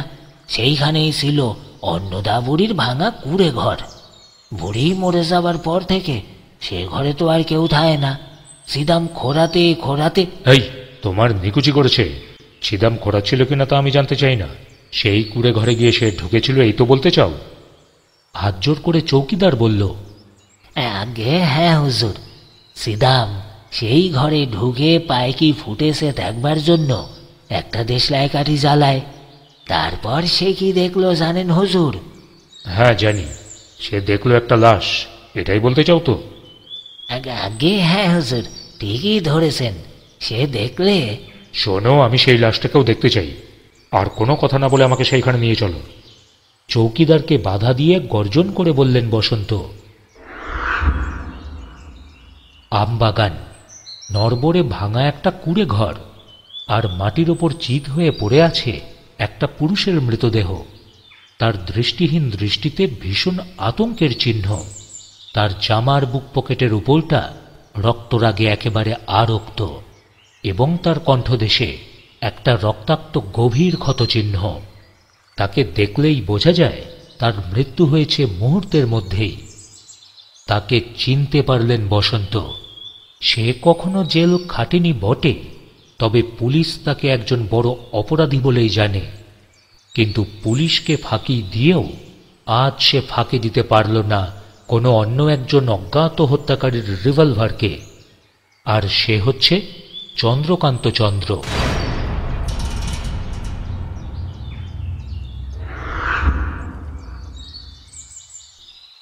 সোহনলাল ঘরের ভেতর বসে একমনে খবরের কাগজ পড়ছিল। এমন সময় ঘরের ভেতর প্রবেশ করে শ্যামল বলল, সোহনবাবু, আপনাকে আমি নিয়ে যেতে এসেছি, শীঘ্রই চলুন। কোথায়? আমবাগানে, ভাঙা কুড়ে ঘরে। কাল রাত্রে সেখানে একটা হত্যাকাণ্ড হয়ে গেছে। শুনেই সোহনলাল আর বিরক্তি না করে শ্যামলের সঙ্গে ঘরের থেকে বেরিয়ে গেল। বসন্ত একটা উঁচু ঢিপির ওপর একলা বসে সিগারেটের ধূমপান করছিলেন। সোহনলালকে দেখে মৃতদেহের দিকে অঙ্গুলি নির্দেশ করে বললেন, শোনবাবু, আমি দেহটা পরীক্ষা করে দেখেছি, এইবারে আপনি আরেকবার পরীক্ষা করে বলুন দেখি আপনার মতামত কি। সোহনলাল হাঁটু গেড়ে বসে তীক্ষ্ণ দৃষ্টিতে মৃতদেহের দিকে তাকিয়ে রইল কিছুক্ষণ। তারপর দেহটাকে উল্টে ফেলে মাটির দিকে তাকিয়ে বলল, হ্যাঁ বসন্তবাবু, আততায়ীর প্রথম গুলিতেই এর মৃত্যু হয়েছে, তারপর আবার করেছে মরার উপর দ্বিতীয় আঘাত। হ্যাঁ, কোনটা প্রথম আঘাত কেমন করে আপনি জানতে পারলেন? দেখুন শ্যামলবাবু, মাটির ওপরের এই গর্তটা দেখে বুঝতে পারবেন রিভলভারের গুলি এর বুক ভেদ করে বাইরে বেরিয়ে মাটির ভেতর ঢুকে গিয়েছে। সুতরাং ভূপতিত অবস্থায় এর বুকের দিকে রিভলভার ছোড়া হয়েছিল, তাই না? আর একটা গুলির দাগ রয়েছে এর কণ্ঠদেশের উপরে, কিন্তু এর গলার তলার মাটিতে না, কোনো গর্তই নেই। তাহলে কি হলো? লোকটা যখন দাঁড়িয়েছিল তাকে তখনই গুলি করা হয়েছে, সে পড়ে যাওয়ার পর তার বুকে দ্বিতীয় গুলি। বসন্ত সম্মতিসূচক মাথা নেড়ে বললেন, ঠিক, আমারও ওই ধারণা। লোকটাকে চিনতে পারছেন কি? হ্যাঁ, চন্দ্রকান্ত। কিন্তু একে হত্যা করার কারণ কি? শোনবাবু, কারণ থাকতে পারে কিন্তু অনেক। ঠিক আছে, এবার বাইরে বেরিয়ে আসুন। কুটিরের পিছনের দরজা দিয়ে বাইরে গিয়ে বসন্ত বললেন, এবার নিন, মাটির দিকে তাকিয়ে দেখুন। কুটিরের পিছনের নরম মাটির ওপর রয়েছে অদ্ভুত এক রকমের ছাপ। সেই ছাপগুলো লম্বায় প্রায় 12 ইঞ্চি আর চওড়ায় 4 ইঞ্চি। কৌতূহলী স্বরে সোহনলাল বলল, এ কি বসন্তবাবু, এগুলো কি? বুঝলেন না? জুতোর তলায় কেউ ছোট ছোট করে দুখানা কাঠের তক্তা দড়ি দিয়ে বেঁধে এখান দিয়ে তারপর হেঁটে গিয়েছে। দেখুন, 3 দিন আগে এখানে বৃষ্টি হয়েছিল। সে জানতো আমবাগানের ছায়াতে মাটি থাকবে ভিজে, আর সহজেই তার পদচিহ্ন দেখতে পাওয়া যাবে, আর সেই জন্যই তো এরকম অভিনব কৌশল সে অবলম্বন করেছিল। এখন আসুন। ছাপ ধরে প্রত্যেকে এগিয়ে চলল। আমবাগান থেকে বেরিয়ে যেখানে শ্যামলের লাল গাড়িখানা দাঁড়িয়েছিল, তারা যখন সেইখানে গিয়ে পড়ল, তখন বড় রাস্তার উপর আর কোনো ছাপই দেখতে পাওয়া গেল না। বসন্ত বললেন, যে দুখানা তক্তা দিয়ে তার পদচিহ্ন ঢেকে ফেলা হয়েছে, সে নিশ্চয়ই সে দুটো এখান থেকে সঙ্গে করে নিয়েই পালিয়েছে। বসন্তবাবু, খালি তো বলছেন সে আর সে, কিন্তু কে সে? সাদা সবার? হ্যাঁ, কেমন করে আমি তা জানব? দেখতেই তো পাচ্ছেন, এখানে রয়েছে 2 সেট ছাপ। কেউ এখান থেকে আমবাগানের ভেতর গেছে, তারপর কাজ শেষ করে আবার ফিরেও এসেছে। হতে পারে সে সাদা সওয়ার। হয়তো তার ঘোড়াটাকে রাস্তার উপর রেখে সে আমবাগানের ভেতর ঢুকেছিল, তাই না? আবার হয়তো হতে পারে অন্য লোক। তবে দুটো গুলি যে চন্দ্রকান্তকে লক্ষ্য করে একজন লোকের দ্বারা ছোড়া, এ বিষয়ে কিন্তু আমি নিশ্চিত। কিন্তু সে যে কে, না, তা আমি জানি না সোহনবাবু। আর কাল রাত্রে এখানে রত্নাদেবীর আবির্ভাব হয়েছে শুনলেও আমি কিন্তু কিছুমাত্র বিস্মিত হব না। হ্যাঁ, তার মানে? সচকিত কণ্ঠে সোহনলাল বলল, দেখুন, কাল রাত্রে এখানে কোনো তরুণীর আর্তচিৎকার শোনা গিয়েছিল, আর তারপর গভীর রাত্রে রত্নাদেবীকে আমি তো জাগ্রত অবস্থায় নিজেই দেখেছি। এটা বেশ অস্বাভাবিক নয় কি? না না বসন্তবাবু, এ হচ্ছে অত্যন্ত অন্যায় ইঙ্গিত। শ্যামল ক্রুদ্ধস্বরে বলল, তার 2 চক্ষু তখন প্রদীপ্ত।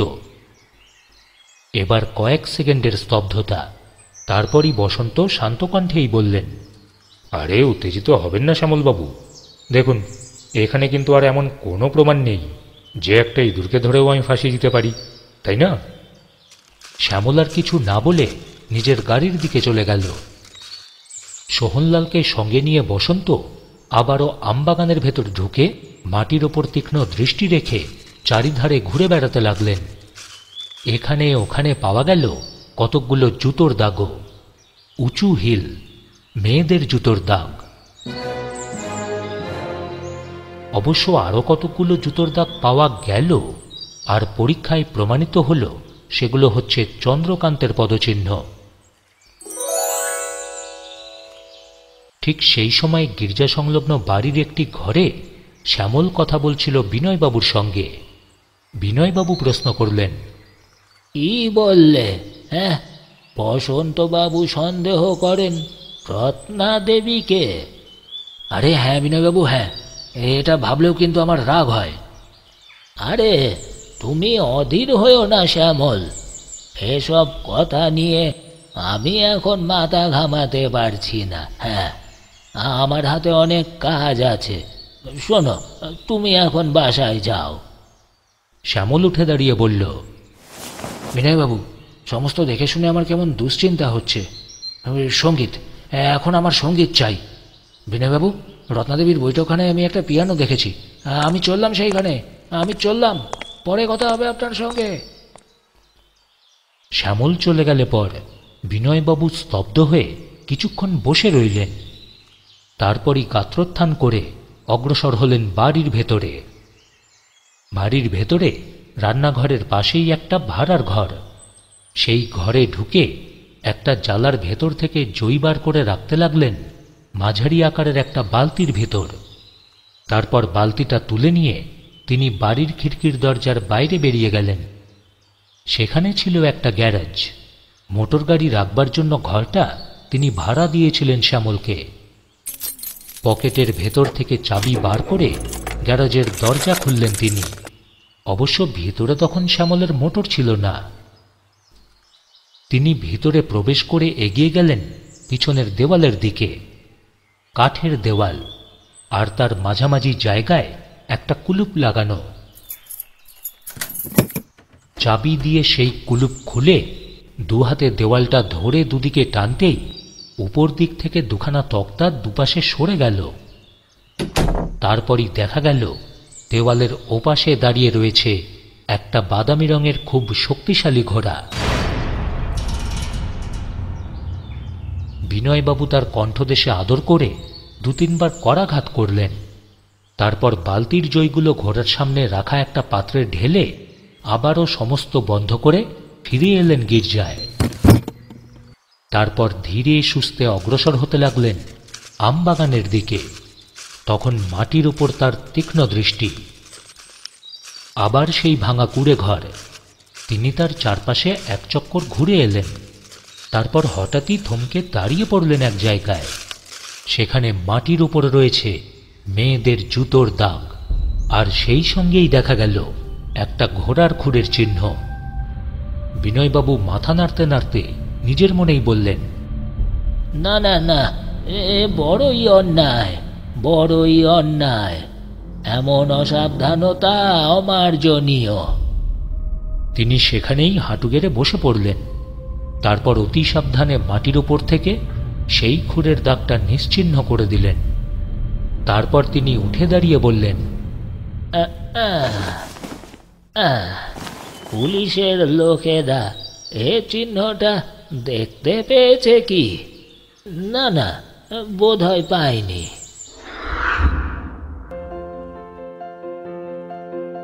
পিয়ানোর ওপরে শ্যামলের দুই হাতের নিপুণ অঙ্গুলি করছিল সুরের ঝঙ্কার সৃষ্টি। হঠাৎই পিয়ানোর ওপর এসে পড়ল কার যেন ছায়া।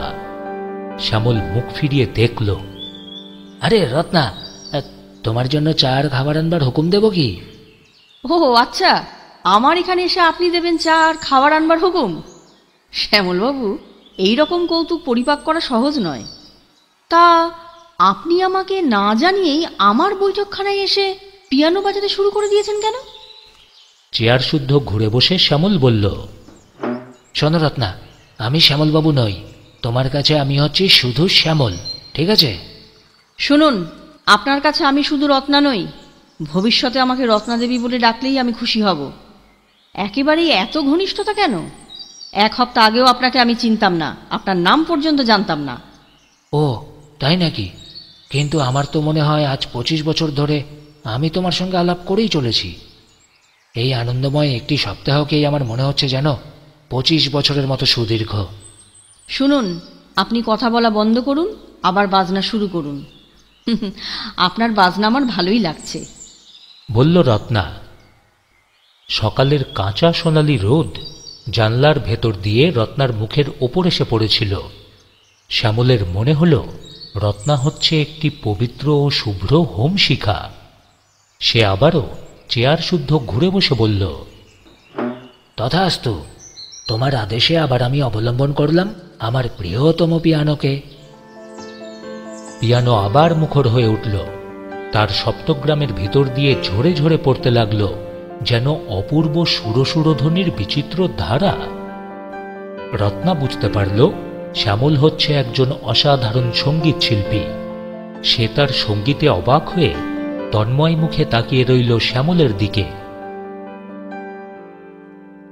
হঠাৎই বাজনা বন্ধ করে শ্যামল উঠে দাঁড়িয়ে বলল, সুন্দর প্রভাত, সুন্দর সূর্যালোক।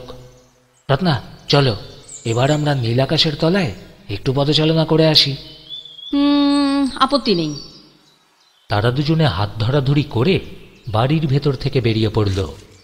তারপর গ্রাম্য পথ দিয়ে ধীরে ধীরে অগ্রসর হতে লাগল লক্ষ্যহীনেরই মতো। ঠিক সেই সময়ই সোহনলালকে নিয়ে বসন্ত গিয়েছিলেন রত্নার প্রতিবেশী ভুবনচন্দ্র বিশ্বাসের বাড়িতে। ভুবনের সঙ্গে কথা বলতে বলতেই বসন্ত দেখলেন রাস্তা দিয়ে যাচ্ছে শ্যামল ও রত্না। যতক্ষণ দেখা যায় বসন্ত নির্নিমেষ নেত্রে তাকিয়ে রইলেন তাদের দিকে। তারপরই উঠে দাঁড়িয়ে বলল, ভুবনবাবু, আপনার সঙ্গে তো পরিচয় হলো, এখন আমরা বিদায়ী হই। নমস্কার। বাইরে এসেও বসন্ত কোনো কথাই বলল না। তার মনের ভিতর ক্রমাগত জেগে উঠছে শ্যামলের মুখ, যেন সে একটা মূর্তিমান সমস্যা। প্রায় বাড়ির কাজ বরাবর এসে বসন্ত হঠাৎই নিজের উর্দেশে চপেটাঘাত করে বললেন, মনে পড়েছে, মনে পড়েছে। এতক্ষণে আমার মনে পড়েছে সোহনলালবাবু। সোহন সকৌতুকে বলল, তাই নাকি? তা কি মনে পড়েছে? আপনার গত জন্মের কাহিনী? না না না সোহনবাবু, আমার মনে পড়েছে শ্যামলের কথা। যেখানেই হোক, আগে নিশ্চয়ই আমি কোথাও ওই শ্যামলকে দেখেছি, বুঝলেন? জানেন, প্রথম দিন তাকে দেখেই আমার এই কথাটা মনে হয়েছিল, কিন্তু না, তখন আমি বুঝতে পারিনি কোথায়।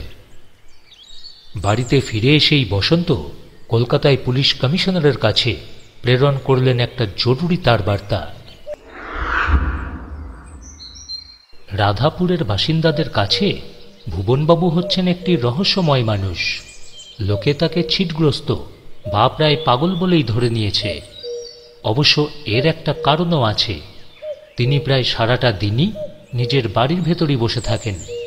তিনি এখানে আসবার পর কেউ কেউ তার সঙ্গে আলাপ করতে গিয়েছিল। তিনি কারোর সঙ্গে অভদ্র ব্যবহার করেননি বটে, কিন্তু নিজেকে এমন আলাদা করে রেখে কথা বলেছিলেন যে তার সঙ্গে আর দ্বিতীয়বার আলাপ করবার জন্য কারোরই আগ্রহ হয়নি। বাড়ির একটা ঘরে আলমারির পর আলমারিতে সাজানো ছিল তার নানা শ্রেণীর বই, এবং আর একটা ঘরে ছিল তার রসায়নাগার। পুস্তক আর রসায়নাগারের পরীক্ষা নিরীক্ষা নিয়েই কেটে যেত তার দিনের অধিকাংশ সময়। সাধারণ লোকের আজে বাজে কথা শোনবার জন্য তার কোনোই কৌতূহল ছিল না।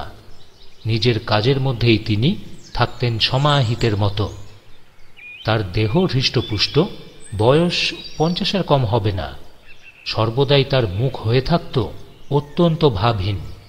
না, মুখ দেখে তার মনের ভাব কেউ আন্দাজ করতেই পারত না। যেদিন চন্দ্রকান্তচন্দ্রের মৃতদেহ আবিষ্কৃত হয় সেই দিনই ডাকপিয়ন তার হাতে দিয়ে গেল একটা পার্সেল, আর পার্সেলের দিকে তাকাতেই তার মুখ হয়ে উঠল উজ্জ্বল। ভেতরে কি আছে তা বুঝতে তার বিলম্ব হল না। চটে জড়ানো একটা কার্ডবোর্ডের বাক্সের ভিতর থেকে বের হল একটা অটোমেটিক রিভলভার। নিষ্ঠুর তার নীল ইস্পাতের রং। সেই সঙ্গে ছিল পরিচিত হস্তাক্ষরে লেখা একটা ছোট্ট পত্র। তিনি চিঠিখানা একবার, দুবার, তিনবার পাঠ করলেন। তারপর দেশলাইয়ের কাঠি জেলে সেই পার্সেল আর কার্ডবোর্ডের বাক্স আগুন ধরিয়ে দিলেন। তার চোখের সামনেই সব ভস্মীভূত হয়ে গেল। সেই দিনই মধ্যরাতে কালো পোশাক আর হাতে কালো দস্তানা পরে তিনি বেরিয়ে গেলেন বাড়ির বাইরে। রিভলভারটাও পকেটে নিয়ে যেতে ভুললেন না। অগ্রসর হলেন তপবনের দিকে। সেখানে পৌঁছে বাড়ির বাগানের ভেতর ঢুকে সন্তর্পণে পা ফেলে ঝোপের পর ঝোপের ভেতর দিয়ে এগোতে এগোতেই তিনি শুনতে পেলেন দুই ব্যক্তির কণ্ঠস্বর। চন্দ্রকান্ত যেদিন নিহত হয় সেই দিন থেকেই রত্নার বাড়ি পাহারা দেওয়ার জন্য বসন্ত নিযুক্ত করেছেন আরও একজন লোককে। তার নাম মন্মথ। একটা ঝোপের ভেতর থেকে উকি মেরে ভুবনবাবু দেখতে পেলেন খানিক তফাতে দুটো জ্বলন্ত সিগারেটের দীপ্তি। পুলিশের দুই প্রহরী জাগ্রত। শুনতে পেলেন একজন বলছে, দাদা, এ যেন ভুতুড়ে ব্যাপার, সব সময় তটস্থ হয়ে থাকতে হয়। গাছের একটা পাতা নড়ল, অমনি সঙ্গে সঙ্গে চমকে উঠবে তোমার বুক। প্রত্যেক ঝোঁককেই মনে হয় যেন এক একটা মানুষ। আর একটা লোক দার্শনিকের মতোই বলল, আরে উপায় নেই দাদা, উপায় নেই। যে পুজোর যে মন্ত্র, তার চেয়ে তুমি একটু ঘুমাবার চেষ্টা করো, আমি একবার চারদিকটা ঘুরে আসি। ভুবন দেখলেন একটা লোক গাছের তলায় লম্বা হয়ে শুয়ে পড়ল, আর আরেকজন ব্যক্তি আর একদিকে চলে গেল ছায়ামূর্তির মতো। বাগানের মাঝখানে বাড়ি। কোথাও কোনো সতর্ক দৃষ্টি জাগ্রত নেই দেখে এগোতে লাগলেন তিনি পায়ে পায়ে। চাঁদের আলো স্পষ্ট নয় বটে, কিন্তু দোতলায় রত্নাদেবীর ঘর কোনখানে সেটা আন্দাজ করতে তার বিলম্ব হল না। ভুবন পকেট থেকে রিভলভার বার করে রত্নার ঘরের দিকে হাত তুলে ঘোড়া টিপে দিলেন। প্রথম গুলিতেই ঝনঝন শব্দে কাঁচের সার্সি ভেঙে পড়ল। তারপরই শোনা গেল একটা চিৎকার এবং সঙ্গে সঙ্গেই একাধিক ব্যক্তির দ্রুত পদশব্দ। ওখানে কে? মন্মথ! চিৎকার করে উঠল সুবোধ। মন্মথ! মন্মথ! এই যে দাদা, আমি এইদিকে। দুজন গোয়েন্দাই পরস্পরের মুখোমুখি দাঁড়ালো, তাদের হাতেও রিভলভার। উপর থেকে নারী কণ্ঠে শোনা গেল, সুবোধবাবু, সুবোধবাবু, সুবোধবাবু। সুবোধ বাড়ির দিকে ছুটে গিয়ে উপর দিকে তাকিয়ে উৎকণ্ঠিত স্বরে বলল, রত্নাদেবী, রত্নাদেবী, আপনি, আপনার গায়ে গুলি লাগেনি তো? না, আমার কিছু হয়নি, কিন্তু রিভলভার ছুটছে কে? কে যে ছুড়েছে জানি না, কিন্তু আমরা নই। শুনুন, আপনি ঘরের ভেতর দিকে সরে যান, আবার কেউ গুলি ছুড়লে আপনি আহত হতে পারেন। কিন্তু সেদিন আর কেউ গুলি ছুড়বে না, কারণ সুবোধ মাটির উপর থেকে কুড়িয়ে পেল একটা উত্তপ্ত রিভলভার। সে ম্যাগাজিনটা বার করে দেখে বলল, হ্যাঁ, মনমতো, কেউ তাড়াতাড়ি পালাবার সময় রিভলভারটা এখানে ফেলে গিয়েছে। দেখো, এই দেখো, 4 বার গুলি ছোড়া হয়েছে, ভেতরে এখনো 2টো গুলি রয়েছে। মনমতো, তুমি কাউকে দেখতে পেলে? না, বিশেষ কারোকে নয়, শুধু মনে হলো যেন একটা ছায়া হঠাৎ সরে গেল কাছের আড়ালে। চলো সুবোধ, ভালো করে খুঁজে দেখি। কিন্তু তন্ন তন্ন করে খুঁজেও বাগানের ভেতর আর কারোরই পাত্তা পাওয়া গেল না। বসন্তের চোখে তখনও ঘুম আসেনি। সেই সময় রিভলভারের প্রথম আওয়াজটা শুনেই তিনি চমকে খাটের ওপর থেকে লাফিয়ে নামলেন। তারপর বাড়ির ভেতর থেকে বেরিয়েই শুনতে পেলেন আরও 3 বার রিভলভারের গর্জন। তিনি দ্রুত ছুটতে লাগলেন তপবনের দিকে এবং সঙ্গে সঙ্গেই শুনতে পেলেন আরও একজন লোকের দ্রুত পদশব্দ। নিজের রিভলভারটা বার করে বসন্ত চেঁচিয়ে জিজ্ঞাসা করলেন, কে কে ওখানে? উত্তেজিত কণ্ঠে উত্তর এলো, আগে আমি শ্যামল, রিভলভারের শব্দ শুনে ছুটে আসছি। দুজনেই একসঙ্গে ছুটতে লাগলেন। তারপর হঠাৎই থমকে দাঁড়িয়ে পড়ে শ্যামলের একখানা হাত চেপে ধরে বসন্ত বললেন, দাঁড়ান শ্যামলবাবু। শ্যামলবাবু, পশ্চিম দিকে তাকিয়ে দেখুন, কিছু দেখতে পাচ্ছেন কি? শ্যামলও নির্দেশ মতো তাকিয়ে দেখল। অস্পষ্ট চাঁদের আলোয় চারদিকটা তখন ঝাপসা, তবুও ছায়ামূর্তির মতোই দেখা গেল সাদা সওয়ারকে। তীরের মতোই ঘোড়া ছুটিয়ে এসে দূরে, আরও দূরে চলে যাচ্ছে।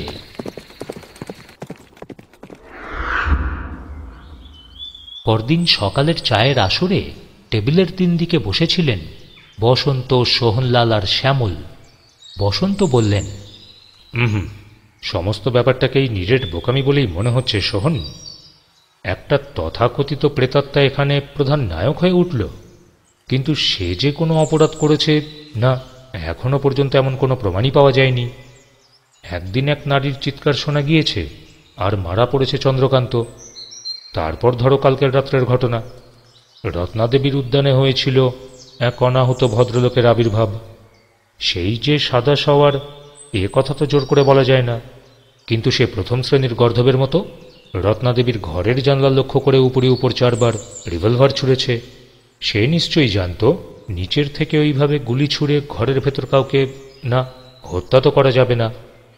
তারপরও রত্নাদেবী যখন নিজেই জানলার সামনে এসে দেখা দেন, তখনও তার রিভলভারের ভেতরে 2টো গুলি ছিল, তবু কিন্তু সে গুলি করেনি, বরং ইচ্ছে করেই আমাদেরকে উপহার দিয়ে গেছে তার রিভলভার। সুতরাং বেশ বোঝাই যাচ্ছে সোহন, রত্নাদেবীকে হত্যা করার উদ্দেশ্য তার মোটেই ছিল না। তবু পুলিশের হাতে গ্রেপ্তার হবার ঝুঁকি নিয়ে এই পণ্ডশ্রম, তারপর 4-4টে বুলেট নষ্ট করা। কিন্তু কেন? হয়তো সে নির্বোধ নয়, হয়তো সে নতুন কোনো চক্রান্তের আয়োজন করছে কি? কিন্তু আমার প্রশ্ন হচ্ছে, তাহলে এই নতুন চক্রান্তটা কি হতে পারে? আচ্ছা বসন্তবাবু, এ সম্বন্ধে আপনি কি কিছু অনুমান করতে পারেননি? হয়তো কোনো কোনো কথা আমি আন্দাজ করতে পেরেছি শ্যামলবাবু, কিন্তু সেই আন্দাজের ওপর নির্ভর করে আপাতত তো কিছু করতে পারিনি। তাহলে বসন্তবাবু, সেই সাদা সওয়ার যে কে, সে কথা আপনি বলতে পারেন? হয়তো বলতে পারি, কিন্তু সেটা বলার তো এখনো সময় হয়নি। শ্যামল এবার রাগত স্বরেই বলল, দেখুন বসন্তবাবু, আপনারা যদি এরকম হাত গুটিয়ে বসে থাকেন, তাহলে রত্নাদেবী যে কোনো দিন যে কোনো সময় সমূহ বিপদে পড়তে পারেন। সেটা কি আপনারা বুঝতে পারছেন? এবার সোহনলাল বলল, শ্যামলবাবু ব্যস্ত হবেন না, বসন্তবাবু এখন নিরুপায়, কারোকে গ্রেপ্তার করবার মতো যথেষ্ট প্রমাণ না আমরা এখনো সংগ্রহ করতে পারিনি। ধরুন না সাদা সওয়ারের কথা, তার বিরুদ্ধে একমাত্র অভিযোগ হচ্ছে এই যে সে ঘোড়ায় চড়ে রাত্রিবেলা ঘুরে বেড়ায়। এটা তো যে কেউই করতে পারে, এটা তার খুশি বা খেয়াল, আর এই জন্য তো তাকে গ্রেপ্তার করতে পারি না। গ্রেপ্তার করলেও বিচারে সে মুক্তি পাবে, আর সেটা হয়ে দাঁড়াবে একটা প্রহসন, বলল সোহনলাল। বসন্ত এবার গাত্রোত্থান করে বললেন, বেশ চলুন, আমরা রত্নাদেবীর সঙ্গে দেখা করে আসি। রত্না তার বৈঠকখানায় বসে খবরের কাগজ পড়ছিল। পদশব্দ শুনে সে মুখ তুলে দেখল, তার ওষ্ঠাধারে ফুটল মৃদু হাস্য। বসন্ত বললেন, নমস্কার রত্নাদেবী, আপনি বহাল তবিয়তে আছেন দেখে খুশি হলাম। হ্যাঁ, কাল রাত্রে আমি চমকে গিয়েছিলাম বটে, কিন্তু তার বেশি কিছু আর হয়নি। তবে রিভলভার নিয়ে এই ছেলে খেলা করার কারণটা না আমি ঠিক ধরতে পারছি না। হ্যাঁ, আমারও এই একই অবস্থা। আচ্ছা, আপনার বাড়িতে দুখানা অতিরিক্ত ঘর আছে কি? হ্যাঁ, তা আছে, কিন্তু আপনার এই অদ্ভুত প্রশ্নের অর্থ কি? রত্না বিস্মিত কণ্ঠে বলল, বিনা আমন্ত্রণেই সোহনলালকে নিয়ে আমিও আপনার বাড়িতে বাস করতে চাই। আর আজ থেকেই। কালকের রাত্রের ঘটনার পর আমার ভয় হচ্ছে যে কোনো মুহূর্তেই আপনি বিপদে পড়তে পারেন। ঘটনাস্থলে উপস্থিত থাকতে পারলে আমরা ভালো করেই আপনার নিরাপত্তার ব্যবস্থা করতে পারবো। আপনার কি মত? না না, আমার কোনো আপত্তিই নেই, বরং আপনাদের কাছে পেলে আমি অত্যন্ত আনন্দিতই হব। আচ্ছা, এইবার আপনার বাবার গুপ্তধনের কথা। গুপ্তধন যে কোথায় আছে তা তো আপনি ভালো করেই জানেন। এইবার কি তার একটা ব্যবস্থা করা উচিত নয় রত্নাদেবী? গুপ্তধন যেখানে আছে সেখানেই থাক না, আমি তা স্পর্শ করতে বা তা নিয়ে মাথা ঘামাতে মোটেই রাজি নই বসন্তবাবু। রত্নার কণ্ঠস্বরে দৃঢ় প্রতিজ্ঞার ভাব। বসন্ত চেয়ার ছেড়ে উঠে দাঁড়িয়ে বললেন, উত্তম, কিন্তু আমরা আজ থেকেই আপনার অতিথি হব, এটা যেন ভুলে যাবেন না। বসন্তের সঙ্গে সোহনও ঘরের ভিতর থেকে বেরিয়ে এলো। শ্যামল কিন্তু সেইখানেই থেকে গেল। ডাকঘরের সামনে হঠাৎই তাদের সঙ্গে দেখা হয়ে গেল ভুবনবাবুর। তিনি হাস্যমুখে নমস্কার করে বললেন, আরে আরে, এই যে আপনারা, তা তপবন থেকে আসছেন বুঝি? কালকের ওই গুলিবর্ষণের ব্যাপারটা আমার কানে উঠেছে। আচ্ছা আচ্ছা, তাই নাকি? মৃদুস্বরে বসন্ত বললেন, আরে কেবল তাই নয়, কাল খুব কাছ থেকে সাদা সবারকে আমি দেখতেও পেয়েছি। হ্যাঁ। আপনি কিছু লক্ষ্য করতে পেরেছেন কি? হ্যাঁ, লক্ষ্য করেছি অদ্ভুত একটা ব্যাপার। তাকে এত কাছ দিয়ে ঘোড়ায় চড়ে যেতে দেখে তাড়াতাড়ি আমি বাড়ির থেকে ছুটে আসি। অবশ্য এই বৈজ্ঞানিক যুগে ভূত প্রেত নিয়ে তো কেউ মাথা ঘামায় না, কিন্তু আমার চোখের সামনেই ঘটে গেল একটা আজব ঘটনা। হ্যাঁ, স্পষ্ট দেখলাম সাদা সবার হঠাৎ তার ঘোড়া থামিয়ে পথের ওপর নেমে পড়ল, কিন্তু তারপর মুহূর্তে যা হলো আপনারা হয়তো সে কথা বিশ্বাস করবেন না। সাদা সবার মাটির উপরে পদার্পণ করেই একেবারে যেন হাওয়ার সঙ্গেই মিলিয়ে গেল। আচ্ছা, তারপর? হ্যাঁ, আমি হতভম্ব হয়ে দাঁড়িয়ে পড়লুম। এমন অলৌকিক কাণ্ড জীবনে আর কখনো দেখিনি। তারপর আবার এক অদ্ভুত দৃশ্য। সাদা সওয়ার আবার দেহ ধারণ করে এক লাফে ঘোড়ার উপর উঠে বসলো। তারপর ঘোড়া ছুটিয়ে চলে গেল পথের মোড় ফিরে। কিন্তু তখনও দূর থেকে আমি শুনতে পাচ্ছিলাম দ্রুতগামী অশ্বের পদ শব্দ। হ্যাঁ, আশ্চর্য কথাই বটে। আচ্ছা, সাদা সবার যেখানে ঘোড়ার ওপর থেকে নেমেছিল আমাদের সেইখানে একবার নিয়ে চলুন তো। কিছুক্ষণ যাবার পর হঠাৎই দাঁড়িয়ে পড়ে ভুবনবাবু বললেন, এই ঘোড়া থেকে সে নেমেছিল ঠিক এইখানেই। এদিকে ওদিকে তাকিয়ে বসন্ত দেখতে পেলেন পথের উপরই পড়ে রয়েছে একটা ঘোড়ার পায়ের নাল। সেটা হেঁট হয়ে কুড়িয়ে নিয়ে বসন্ত বললেন, বাহ, ঘোড়ার পায়ের নাল খুলে গিয়েছে। সাদা সওয়ার নিশ্চয়ই তা টের পেয়েছিল। সোহন, তার ঘোড়া থেকে নামার কারণটা বুঝলে? কিন্তু তার অন্তর্ধান আর পুনরাবির্ভাবের কোনো হদিশ না, খুঁজে আমি পাচ্ছি না। সামান্য ঘটনাও সময়ে সময়ে অসামান্য হয়ে ওঠে। সেদিন বসন্তের জীবন রক্ষা করল তুচ্ছ একটা কারণ। নিজের ঘরের বিছানায় শুয়ে তিনি ঘুমিয়ে পড়েছিলেন। হঠাৎই কে যেন তার গা ঠেলে জাগিয়ে দিল। বালিশের তলা থেকে রিভলভারটা বার করে নিয়ে ধর্মর করে উঠে দাঁড়িয়ে বসন্ত বললেন, কে কে এখানে? সঙ্গে সঙ্গে সুইচ টিপে ঘরের আলো জ্বাললেন। হঠাৎই আলোর ধাক্কায় চোখ মিটমিট করতে করতে মন্মথ বলল, স্যার, বাইরের ঝোপের আড়ালে কে একজন বেরিয়ে বেড়াচ্ছে। আমি সুবোধকে জাগিয়ে দিয়ে আপনাকে ডাকতে এসেছি। আচ্ছা, বেশ করেছ। তিনি জামা পরতে লাগলেন। মন্মথ বলল, স্যার, সোহনলালকেও জাগিয়ে দেব? না, দরকার নেই। কথাটা বলেই বসন্ত দ্রুত পা চালিয়ে বাইরে এসে দাঁড়ালেন। মন্মথ এগিয়ে এসে বলল, স্যার, এদিকে আসুন। দুজনেই অগ্রসর হলেন। হঠাৎই গাছের আড়াল থেকে একটা ছায়া তাদের সামনে এসে দাঁড়াল। সুবোধ। সে বলল, স্যার, ওই ঝোপের ভিতরে এখনো কেউ লুকিয়ে আছে। আচমকা ঝোপটা দুলিয়ে সাদা মতো কি একটা বেরিয়ে এলো, আর সঙ্গে সঙ্গেই মন্মথ তার রিভলভার তুলল। বসন্ত চট করে মন্মথর হাত চেপে ধরে বললেন, আরে থামো বাপু, থামো। ওটা হচ্ছে একটা গরু। হ্যাঁ, ভয় নেই, ও তোমাকে গুঁতোতে আসবে না। কথাটা বলেই মাটি থেকে একটা ঢিল তুলে গরুর দিকে নিক্ষেপ করলেন তিনি। সঙ্গে সঙ্গে সে টেনে লম্বা দিল। বসন্ত ফিরে বললেন, মন্মথ, এবার বুঝি তোমার রাত জাগবার পালা? আগে হ্যাঁ স্যার। শোনো, আজ আর তোমাকে রাত জাগতে হবে না। ঘুম যখন ভেঙেই গিয়েছে, আমার চোখে আর ঘুম আসবে না। তুমি আমার ঘরে গিয়ে বাকি রাতটা ভালো করে ঘুমিয়ে নাও, যাও।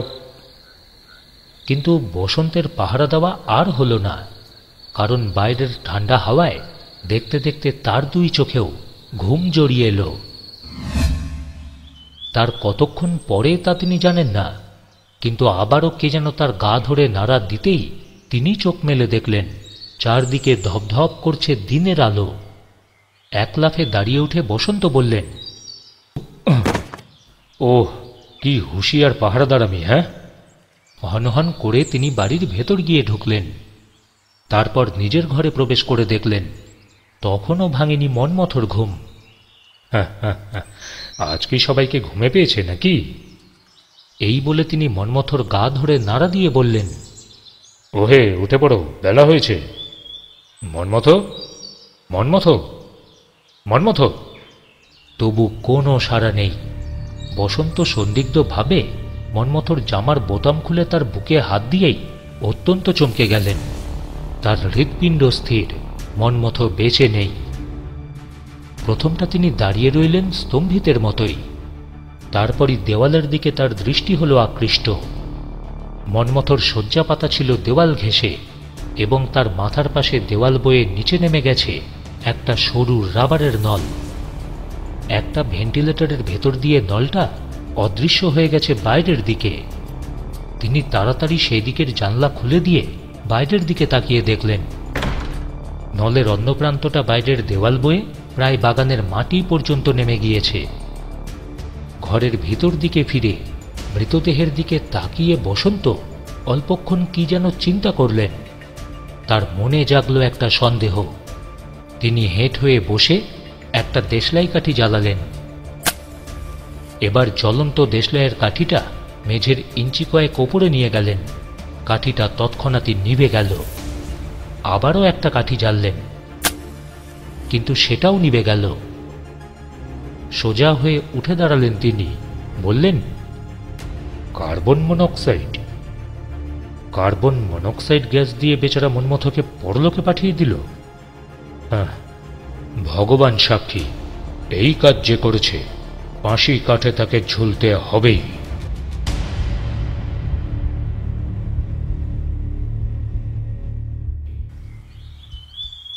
পরদিন সকালে রত্না যখন তাকে চা খেতে ডাকল, বসন্ত তার কাছে কিন্তু কোনো কথাই ভাঙলেন না। সোহনলাল থানায় গিয়েছিল, আর সেই জন্য তারা দুজনেই নীরবে চা পান করতে লাগলেন। এমন সময় বাগান থেকে শোনা গেল শ্যামলের মোটর গাড়ির সুপরিচিত হর্ন। বসন্তের মুখের ওপর ঘনিয়ে উঠেই মিলিয়ে গেল একটা কালো ছায়া। শ্যামল সম্বন্ধে তিনি পুলিশ কমিশনারের কাছে যে টেলিগ্রাম পাঠিয়েছিলেন, আজ সকালেই তার জবাবও এসেছে। অদ্ভুত জীব এই শ্যামল। সে যে এখানকার ঘটনাগুলোর দিক দিয়ে কোনো না কোনোভাবে জড়িত আছে সে বিষয়ে না একটুও সন্দেহ এখন তার নেই, কিন্তু ঠিক কোন ভূমিকায় সে অভিনয় করছে সেটাই ভালো করে তো বোঝা যাচ্ছে না। শ্যামলের আবির্ভাবের আগেই বসন্ত চেয়ার থেকে উঠে পড়ে বলল, রত্নাদেবী, আমি সোহনলালের গাড়ির হর্ন শুনেছি। তিনি বোধহয় থানা থেকে ফিরলেন। শুনুন, তার সঙ্গে আমার একটা জরুরি পরামর্শ আছে। তাহলে এখন আমি নিজের ঘরে চললাম। নমস্কার। বসন্তের প্রস্থানের সঙ্গে সঙ্গেই শ্যামলের প্রবেশ। সে ঘরে ঢুকেই প্রফুল্ল মুখে বলল, আরে সুপ্রভাত রত্না। আচ্ছা, আজকের এমন সুন্দর সকালটা তুমি ঘরের কোণে বসে খামোখা নষ্ট করছো কেন? ও, তাই করছি নাকি? আরে হ্যাঁ, করছো বই কি। তুমি কেবল ঘরের কোণে বন্দিই নও, আবার দুটো গোয়েন্দা হয়েছে তোমার সঙ্গী। গোয়েন্দার নাম শুনলেই না রত্না আমার গায়ে জ্বর আসে। কোন শ্রেণীর লোক আমার সঙ্গী হবেন সেটা কি আপনি আমার জন্য নির্বাচিত করতে চান? আহা, ও আলোচনা এখন থাকবে। শোনো, এখন আমি তোমাকে নিয়ে আমার গাড়ি চড়ে খানিকটা বেরিয়ে আসতে চাই। কিউরেডিয়া মিয়া, তোমার মত কি? কুইরেডিয়া মিয়া? তা ও কথার মানে কি? ওটা কোন দেশীয় কথা? রত্না সন্দিগ্ধ স্বরে বলল, কথাটা স্পেন দেশের। ওর মানে হচ্ছে ঘুরতে বেড়ালে খিদে বাড়ে। আমি জানি, বাবার লাইব্রেরিতে স্পেনীয় ভাষার অভিধান আছে। আরে আরে থাকবে, তা নিয়ে সময় নষ্ট না করলেও চলবে। চলোই না, বেরিয়ে আসি। আচ্ছা বেশ, জামা কাপড় বদলে এখনই আমি আসছি। আপনি একটু অপেক্ষা করুন এখানে। রত্না উঠে দাঁড়িয়ে বলল। মিনিট 10 সেখানেই চুপ করে বসে রইল শ্যামল। তারপর সাজ পোশাক পরিবর্তন করে রত্না যখন ফিরল, তখন অত্যন্ত গম্ভীর তার মুখ। শ্যামলের দিকে পাশ ফিরে দাঁড়িয়ে রত্না ধীরে ধীরে বলল, আমি আপনার সঙ্গে যেতে পারি, কিন্তু এক শর্তে। ইতিমধ্যেই এখানে আসার আগে সে লাইব্রেরিতে ঢুকে স্পেনীয় অভিধান খুলে দেখেছে। কিউরেডিয়ার মানে হচ্ছে প্রিয়তমা। আরে রত্না, তা শর্তটা কি শুনি? আপনি আর কখনো আমাকে কুইরেডিয়া বলে ডাকবেন না। আরে আরে, তোমার যদি আপত্তি থাকে নিশ্চয়ই ডাকবো না। শান্তি স্থাপনের জন্য আমি যে কোনো শর্তে সই করতে প্রস্তুত। হ্যাঁ, আরে এখন চলো। সকৌতুকে হাস্য করে শ্যামল বলল।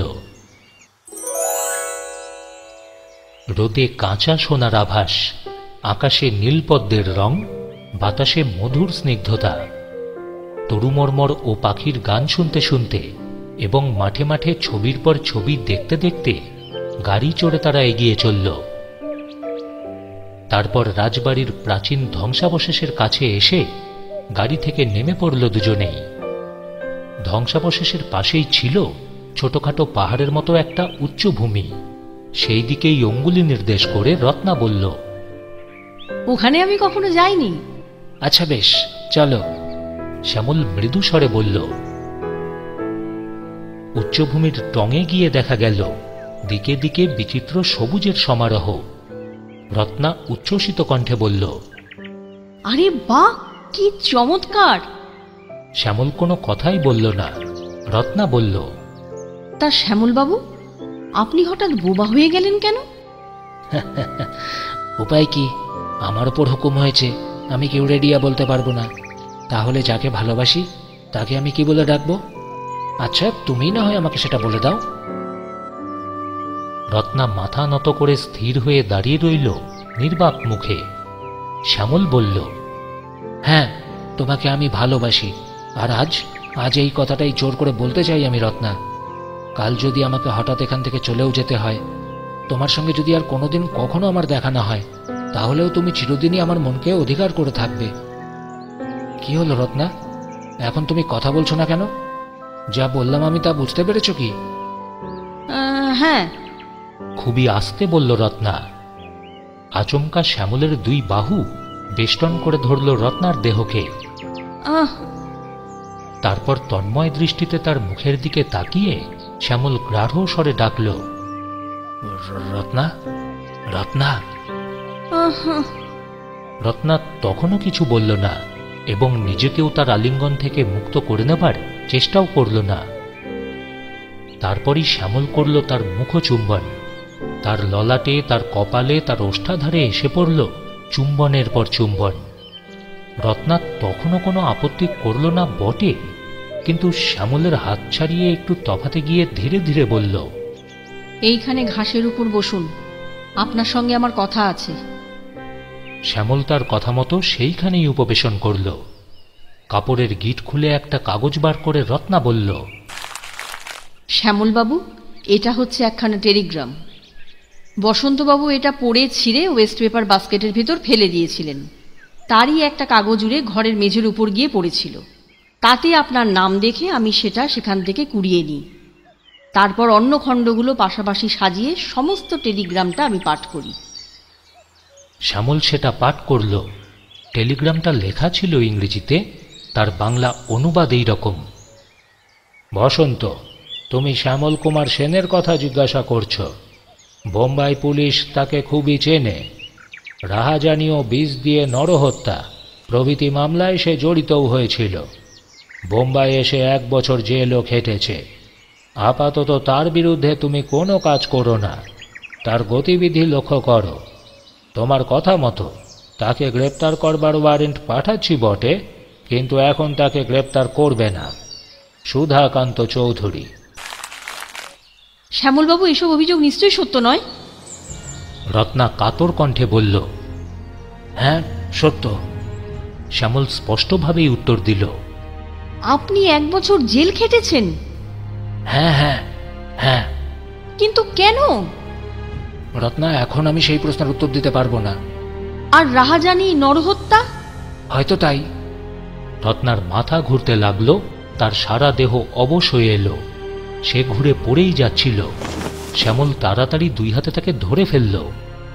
শ্যামলের হাত জোর করে ছাড়িয়ে নিয়ে কিছুটা দূরে সরে গিয়ে রত্না তীক্ষ্ণ স্বরে বলল, আপনি রাহাজানি করেছেন, আপনি খুন করেছেন, আপনি জেল খেটেছেন। হে ভগবান, মানুষ চেনা এতই কঠিন? শোনো রত্না, শোনো, অপেক্ষা করো, আমার উপর অবিচার করো না। শ্যামল রুদ্ধ কণ্ঠেই বলল, হ্যাঁ, এইসব ভয়ানক কথা শোনার পরেও এবার আপনাকে আমি বিশ্বাস করব? হ্যাঁ হ্যাঁ। তারপর আপনি এখানে এসেছেন, গায়ে পড়ে আমার সঙ্গে আলাপ করেছেন, কিন্তু কেন কেন কেন? রত্না, আপাতত আমার কথাতেই তোমাকে বিশ্বাস করতে হবে। এর বেশি আর আমি কিছু বলতে পারবো না। না, আর বললেও তুমি বুঝতে পারবে না। শ্যামল প্রায় ভগ্নস্বরে বলল। তারপরই হঠাৎ থেমে শান্ত কণ্ঠে বলল, রত্না, এখন চলো, বেলা হয়েছে। এসো, গাড়িতে উঠবে, এসো। না না, আপনার সঙ্গে আমি যাব না। পাগলামি করো না রত্না, চলো। না না না, চলে যান আপনি এখান থেকে। শোনো, আপনি যদি এখন এখান থেকে না চলে যান, তাহলে আমি একলাই এখান থেকে বিদায় হচ্ছি। হ্যাঁ, তাহলে বেশ, আমিই যাচ্ছি। কিন্তু মনে রাখবে রত্না, আমি থাকবো চিরদিন তোমারই অনুগত। শ্যামল একটা দীর্ঘশ্বাস ফেলে কথাটা বলেই আর কোনো দিকে না তাকিয়ে দ্রুতপদে নেমে গেল উচ্চভূমির উপর থেকে।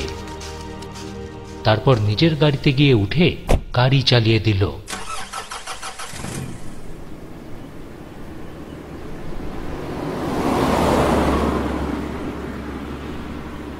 গাড়ি চালাতে চালাতে নিজের মনে মনেই বলল শ্যামল, এখান থেকে এখনো আমি চলে যেতে পারবো না। এখনো আমার চলে যাওয়ার সময় হয়নি। যা আমি করতে এসেছি তা না করে এখান থেকে আমি কিছুতেই নড়তে পারবো না, পারি না। আমার বিচার করবেন স্বয়ং ভগবান।